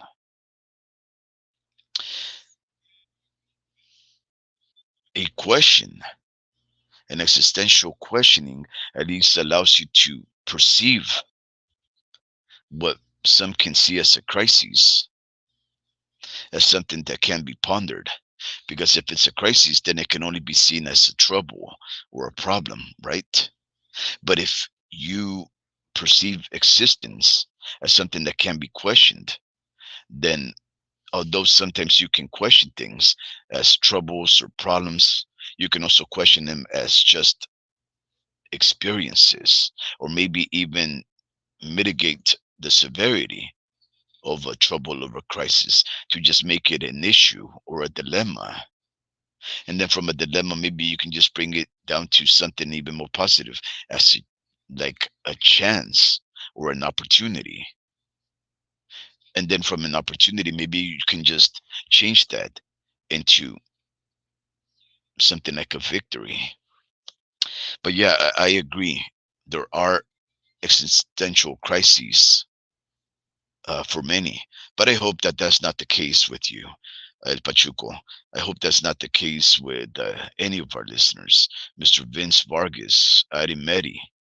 Um, I hope that your life is not in crisis. I hope that it is, if anything, just an experience that you are still very interested and knowing more about and understanding more, because that was for the longest the person that made me. Right now right now I no longer question, guys. Right now I just accept. I let things fall where they may, right? I experience, I try to understand, and only in trying to understand can I say there is a question. But otherwise, I don't think I can question anything like higher beings. The Mexican G hops on and says, "Cubole, Ricky." That's so Mexican. You know, so you say cubole, right? I say cubole too, but cubole, if I'm not mistaken, was the word that my parents, my father used to say when the word the cubo was popular, right? Back in the 70s and 80s, people used to say cubole. And when I hear people say cubole, I think they mostly come from Mexico, or they're around the population's very, you know, dominated by Mexicans. Because Cubo is more of the like the Chicano, more, I don't know, San Jose, San Francisco, California parlance. Cubo used to be a lowrider magazine. I believe Cubo may have started right after, or maybe even before lowrider magazine. I know I still have a couple of the old lowrider magazine from the late 70s, early 80s that my Theo gave me. Well, he didn't give it to me. He only held me in his arms for a couple of months before he passed away and getting ran over crossing the toros over there in Michoacan. But my aunt, when I was a teenager and I got my first Impala, she gave me those old magazines of his, my Tio Leonel, and she stated, "Mijo, I want you to have these." And I looked at him, and they were like gold because they were like incredible. I was like, "Where did you get these? Like these are like some of the first mags." She's like, "Oh, that was your Tio Leonel's, but we're cleaning out, and nobody knows what to do with these. And I know that you're into lowriders, so here you go." And there's still some of my prized possessions. Um, but the magazines that he also used to have were Qvo, Q-VO. And I remember that I always asked myself, thinking back, why did my parents used to say cubole? I say cubole, right? And cubo was just like what I would tell some of my friends, but to any person that spoke Spanish, I always would welcome with cubole. So I wonder which where you stand on that whole cubole uh, expression there. Yeah, see, there you go. The Mexican G says, "I heard my dad say it growing. Now I used to." Yeah, exactly. I heard my dad say it. My dad used to say cubole. So when I was surprised with this magazine say cubo, I was like, whoa, maybe they forgot to put the LE at the end. Um, yeah, the Mexican G. Let me ask you something. Now that you hop on, um, who's gonna win between Jaime Munguia, like homie Ricky likes to say, El Mero Mero, versus Saul Santos Alvarez Barragan? Do you have an opinion on who's going to win? Do you favor, or do you want, better yet, one guy to win it over the other for whatever reason? I would surely like to know. I know that a lot of people have already provided their quips and their remarks about what they think. I think Pachuco is in line with me that we would actually pretty much appreciate a Mugia win. Nothing to do with the Canelo. Nothing wrong with him. I've actually hung out with the guy when he came over here to Pebble Beach, California. He was doing a pro am golf tournament, and he's pretty decent. Don't get me wrong. He's pretty decent. In fact, I ended up coming out on television, being interviewed by the local broadcaster, Univision, because, well, I was with this they call it an entourage. You walk with them and you hang out with them and you watch them play, and you know stuff like that. And we were able to hang out, my wife and I, with this lady. They were very chummy for a little while there. And I was telling Pachuco that Saul is very reserved, very proper. My wife thought he was a bit like too I don't know if stuck up or facetious is the word, but I was like, nah, babe. He's just a man. He's just proper. He's not here to be too outgoing. He's a fighting man. what do you what do you expect, right? And it's hard to be around one of the best fighters in the world and not get a little giddy, but you have to match their energy, right? uh, if he's uh, if he's a serious individual and he's treating you with respect, uh, and he's also treating you like a stranger, then you should just respond and like, right? So the last thing I'm gonna be doing is acting like a little schoolgirl, saying Canelo, Canelito, I'm not gonna do that. But I can say that he's a proper man. So as far as me wanting Munguia to win, I'm just saying, for the shake up of the sport, it would be good to you know coronate another very likable individual in Jaime Munguia. Let me see. The Mexican GC is Canelo's gonna knock out Munguia. Yeah. So I think that's I think that's about everybody's safe bet, right? That Munguia is really like a come forward punching bag that gets hit too much. Um, but I don't know, Mexican. I think Freddie Roach, he's the type of trainer that can bring out the best out of these come forward uh, combo throwing fighters, right? He's been able to bring careers in him and Joe Goosen actually. But no, I think the best one would of course be Freddie Roach. I think he's gonna be the variable that we have to factor in there. I know that it looks not too stellar that Munguia had to go so many rounds with about a year and a half removed Sergey Deremchenko, who by then was about 37 years old or otherwise, and still almost get dropped, I think, at the seventh. He was definitely very shaken about, but he was still able to weather the storm. So I know that Munguia has a chin, and he's very resilient. And one thing that Canelo hasn't been in recent years is heavily tested. I mean, who's been heavily testing him? Uh, Bivol, yeah, you know. But Plant, Saunders, Callum Smith, maybe, and not even Yildirim, Danny Jacobs, maybe one of the Triple G's. But I think the guy who's gonna bring it the hardest is, of course, Munguia. So I won't ever discount him. I don't think Munguia would knock out Canelo. Canelo's too smart, too resilient, and he's only been rocked what once or twice in his life. Um, his his ability to evade a direct punch, and when he does receive it, to endure, is commendable on Canelo's part. But I don't know. I think you may be right. Um, Canelo is going to knock out Munguia probably in the eighth. Wow, wow, that's that's likely by the rounds that Canelo starts really tiring out. I'm not too sure. Um, if Canelo knocks Munguia out, it's gonna be somewhere like in the seventh or even in the sixth, where Canelo still has a lot of power and energy.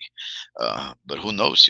He would have to catch Munguia by surprise, because one thing I've noticed about people, except for Bivol, that fight Canelo, right? When they take his first punch, their boxing style switches up. They become much more defensive, likely off of the fact that they don't want to repeat that experience at being punched, right? Billy Joe Saunders, Plant, Yildirim, for the most part, those guys didn't stand there and fight. And they've always been mobile types, but still, right? It was noticeable that when he started to tee off on them, okay, they start really retreating. And I don't think Jaime has retreat uh, until maybe he takes that very good punch, because we saw with Derevchenko. The Mexican chief says Roach ain't the right coach for him. The language barrier will be significant even with a translator. Yeah, so there's that. There's definitely that Mexican. Um, but like the homie Ricky stated, he stated something, right? He said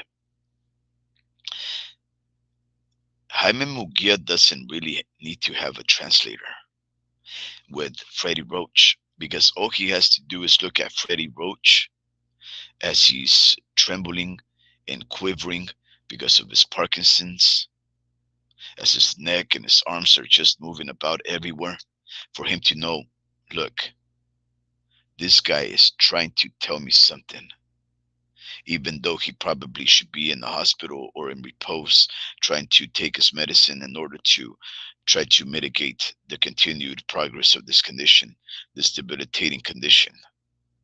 If he still has the energy to get up and come over here to work with me, I'm gonna learn. And I don't know. I mean, isn't Munguia from Tijuana?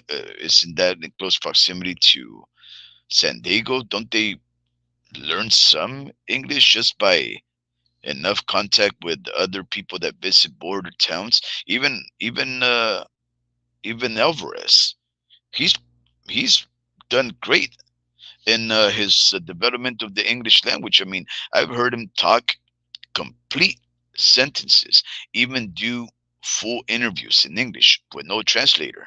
And you see the growth. I mean, Jaime probably knows what is being told to him in English without necessarily being able to speak to him. I know so many people like that. Some of my friends, they would grow up speaking no English, and their mom would speak Spanish, or their grandma would speak Spanish, and they wouldn't, but their grandma would, and then the grandma would tell them whatever in Spanish, and these guys would be like, "Yeah, yeah, ma, yeah, grandma, I'll be there. Yeah, yeah, let me do it right now." And it's funny because they don't speak it, but they understand it. I think maybe that's the case with Jaime. But I mean, here's the thing, though, Mexican G,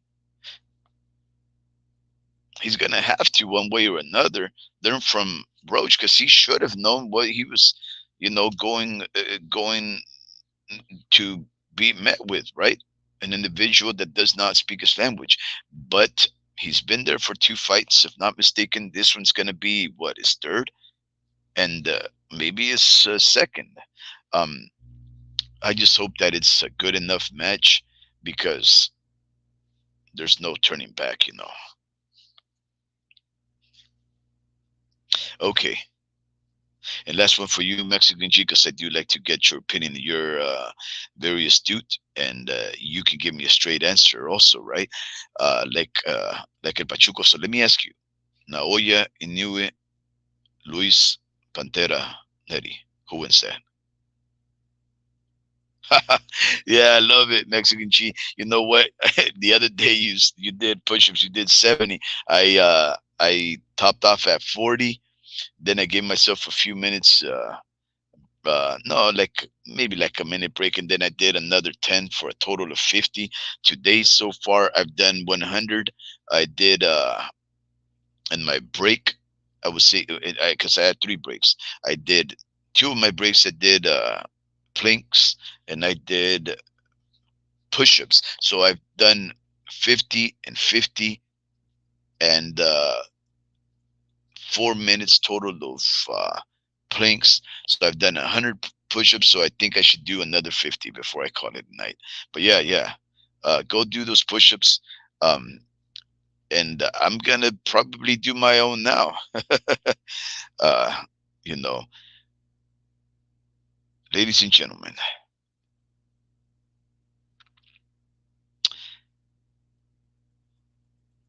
life is hard, like El Pachucos states. Life can be an incessant existential crises,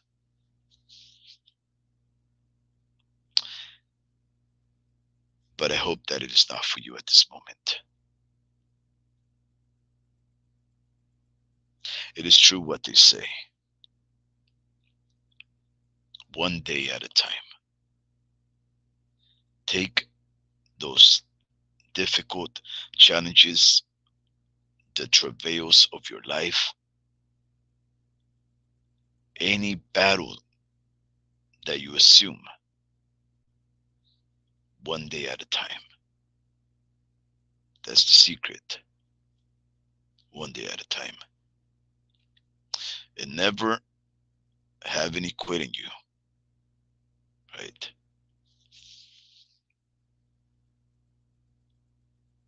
Un día a la vez,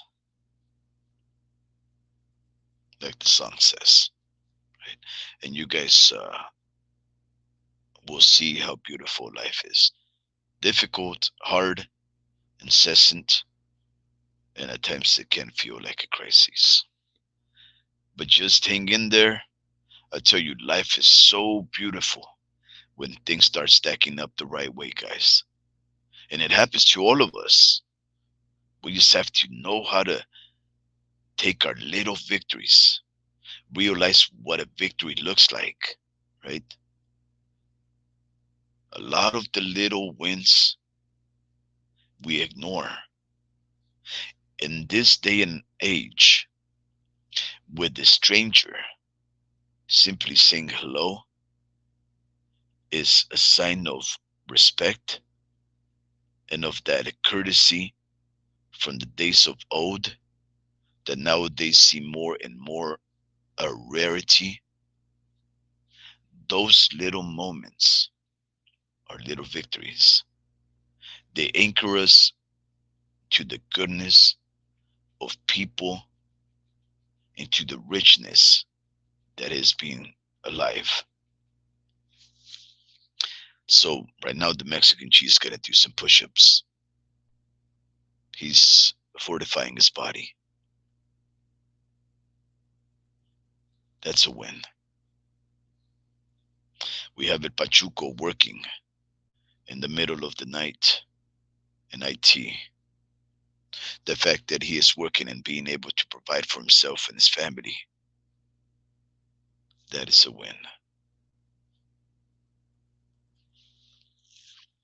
The fact that Mr. Vince Vargas comes over here and he gives an opportunity to both fighters, Munguia and Jaime, and says that he can actually see a draw.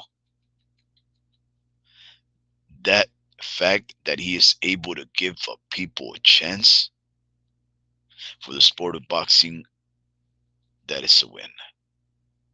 And the fact that Homie Ricky is being more frequent in presenting these opportunities to congregate to discuss something that we love, like boxing, that is a win. Let's keep that winner's mentality going.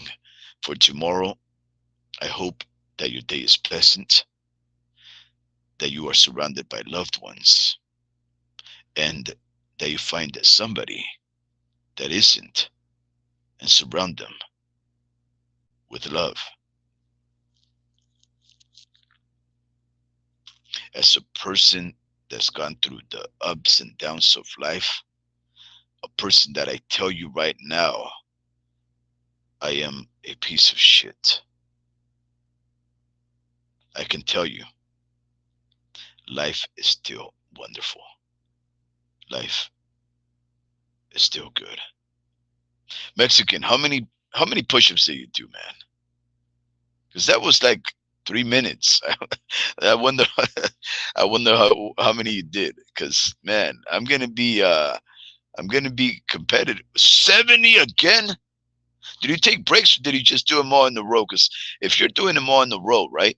If you're doing as many as you can until you max out, and then you still hold the position, and then you go again until you can't do no more, and then you max out, and then you just still hold the position with your arms straight and your body planked. If you're doing that, that is incredible. Because when I do 50, I do max out until like maybe 30. Last time I did, the first time I did 40, and then I stopped, took a little break for like a minute, and then I pushed the next 10. And then in the next break, I could only do 30, and then I did the next 20. One shot. Like, are you doing speed push-ups, like boom, boom, boom, boom, boom, boom, boom, or are you doing it like steady form and everything? Because that's it. Wow, that's crazy. Oh, yeah, like nonstop, just that's a lot. One shot, man. I used to do. I was in middle school and in high school when I used to do those kind of things. Uh, when I used to weigh like 115, 120, I do them steady. Okay. When it used to weigh like 115, 120, and I know at least in eighth grade, they would time us, right? To see how many push-ups and pull-ups we can do. Uh, and I would do, well, not pull-ups, not pull-ups. I don't know what they're called. Sit-ups, I think, uh, in a minute. And I could do 56 of each, right? There was only one kid that could beat me. Uh, I can't remember what his name was, but he could only do one more than me. So we were doing speed ones, but I don't know if maybe you got the same kind of development from speed ones. But I mean, I'm sure that there's some benefits, but I think the best ones are proper form. Now, when you're doing them at speed, you're doing in proper form anyways. But I'm not too sure if you get the benefits, you reap the rewards of like muscle development or otherwise. It took months to get here though. It took months to get here though. Ah, okay. Oh, okay. You know what they say, Mexican G? They say that there's two things that they say, right? And I'm not assuming that this is you in your case, but for every inch that your stomach protrudes from your pectorals, that is like a 5% chance of, like you have a weakened heart or something like that. Um, and that how many push-ups you can do indicates uh, your heart health or something like that, right? So that they make people do push-ups when they're older, 40, 50, and otherwise. You got to understand these guys are people that have not hit the gym, and they do one and they can't get themselves up. And they're like, uh-oh. The fact that you're able to do 70, that's crazy. I used to do 50 in a row, and I stopped just a couple of months back. Just I don't know. It just takes one day, un día a la vez, and then all of a sudden you're lazy again. But I'm really gonna get back on it though. I heard doing push-ups slower is more effective. Yeah, that's what they told me too. Um, I think at least my brother-in-law, when I battled them a couple of years ago and doing push-ups, he was like, "Yeah, yeah, well." Because sometimes we would get together when I was still drinking. Uh, we would get together and he has a pool, so we'd go over there to his house and we'd do barbecue and watch boxing and just listen to funk music and other stuff. And then we'd have these little parties, and then I'd be like, "Let's compete. Let's do push-ups." And then, of course, by him, he's already drunk, so he's willing to do anything. And okay, let's go. And then we would start doing push-ups, and he would only do like 10, and I would do like 40. And he's like, "Yeah, but you're doing them quick." And he's like, "Do them like this." I'm like, "Well, why don't you do them like me?" Like, what's the difference? I'm doing proper form. But yeah, that was just a couple of years ago. I was able to do like 40, 50 in a row. But I'm slowly getting back on it. One day we'll do 100. One day we'll do 100, but I don't think it'll be by speed like I tend to do. Um, but yeah, you keep at it, the Mexican G. Thank you very much for your support and these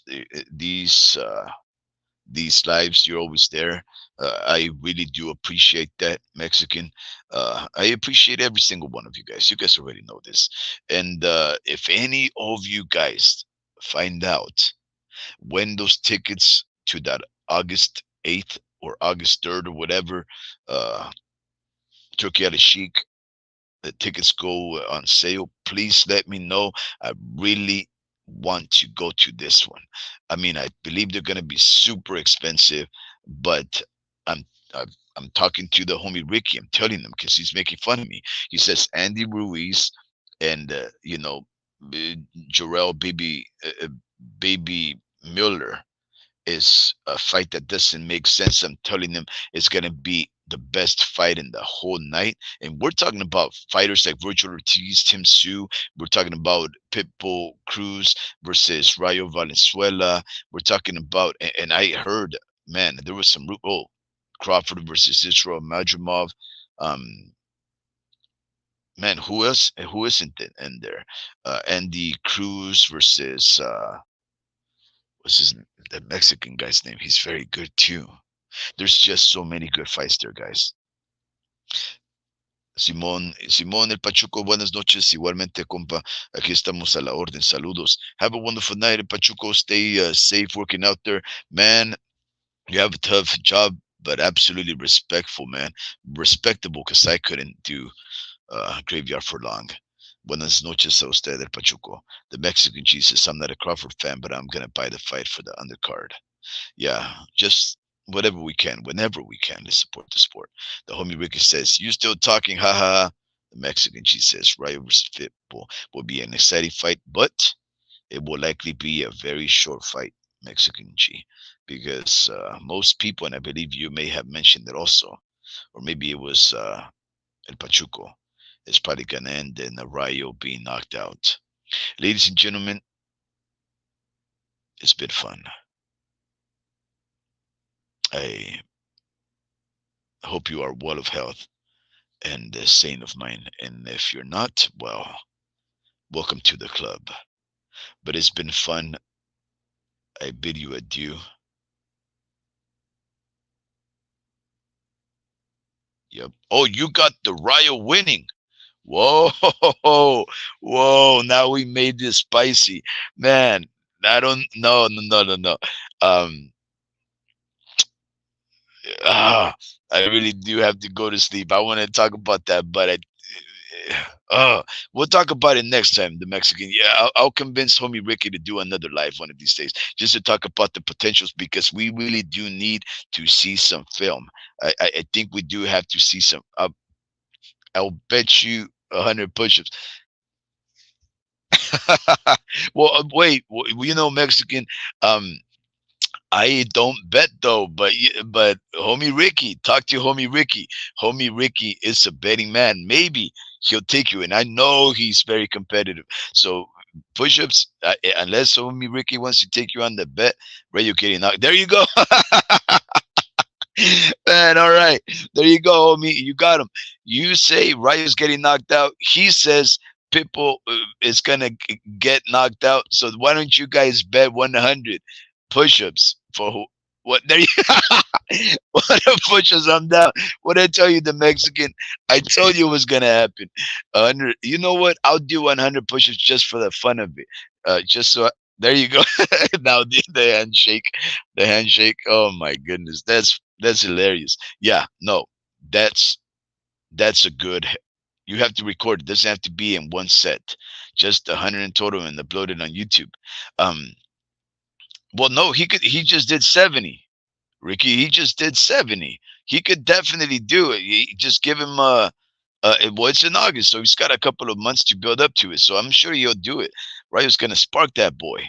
Um, yeah, when the Pachuco stated, I'm pretty sure it was the Pachuco now, when he stated that Pitbull Cruz is gonna knock him out, I think even I think even homie Ricky said the same thing. He said he was gonna knock him out. I was like, man, I've never heard anybody speak so uh surely about something. Because I mean, yeah, Pitbull Cruz is crazy. He's very good, right? But so is Rayo Venezuela. And I mean, I think highly of Rayo. Um, I think Pitbull is good, right? Powerful, yes, but I don't know. I think Rayo is man. I don't know. I don't know. Where is gonna? I can do 100. It's hard, but I've done 100 before. I'm down for the push-up challenge. There you go, guys. Okay, Pachuco and the homie Ricky is the homie Ricky there for Rayo getting knocked out.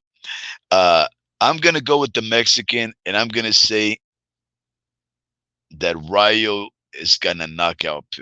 Whoa, can you really knock out somebody like Pitbull? He's a relentless force. No, I don't think you can knock him out. I don't know. I can't go with that. I'm gonna go for it. Rayo sparks out Pitbull. Whoever loses, that's 100. Yes, we recorded. That's perfectly fine. I don't care. You know, um, Pachuco's going for Pitbull in 6 rounds. Man, I don't know, guys. Come on, man. These guys ain't pushovers. Like, wow, they're both Mexican. If Tank could do it, I don't think right. If Tank couldn't do it, I don't think Ryo can. Yeah, that's a very good point. Mexican says I think everyone is underestimating Ryo because of the De Los Santos fight, which was a last minute replacement. Yeah, yeah, and that's another crazy fight, right? De Los Santos, like he's well, isn't De Los Santos the guy who fought Shakur Stevenson the most boring fight imaginable? I don't know. He's on my poo-poo list right now. But yeah, let's do that, guys. Okay, I'm taking a screenshot right here just so I can hold you guys to. I don't even need to do a screenshot. I know you guys are gonna live up to it. But anyways, Pachuco and the homie Ricky have Pitbull knocking out Rayo. I'm gonna side with the Mexican, and I'm gonna say that Rayo is gonna. And it has to be knockouts, guys. It has to be knockouts, not just wins. Um, Let me see. Did Mexico? Yep, he said spark that boy. So yep, I guess spark means a knockout. So let's go knockouts, all knockouts. I will side with the Mexican. Just say Rayo knocks him out. Rayo's moving up. He's technically still a prospect. Yeah, he absolutely is. Yeah, yeah. Man, come on, homie. You're starting to make me feel afraid for the fact that I chose Rayo to beat him, man. Let me just walk in there with my belief that Rayo Venezuela can actually stop a relentless force like this wrecking ball that Pitbull is. That's wow, that's crazy.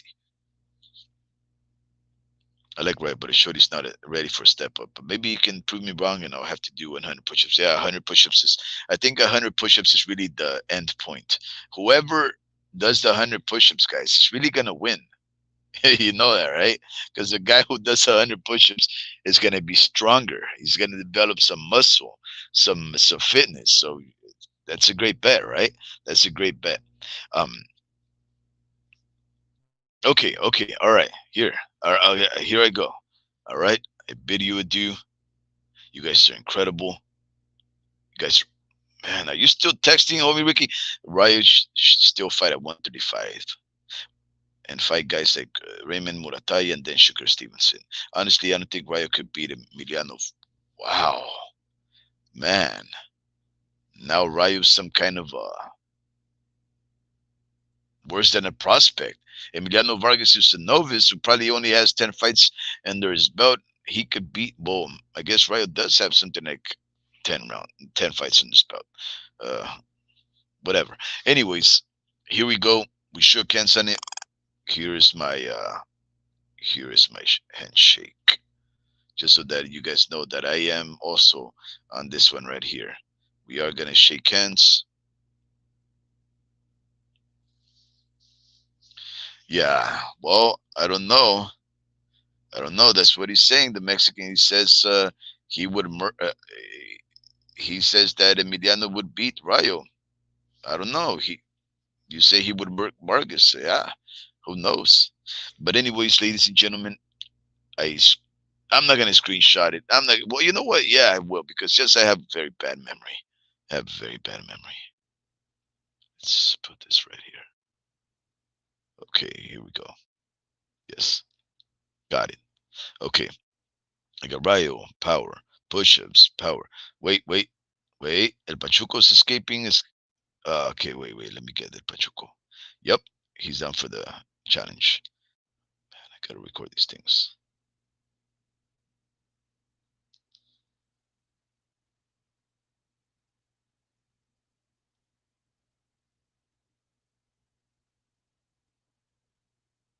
Yeah, got it.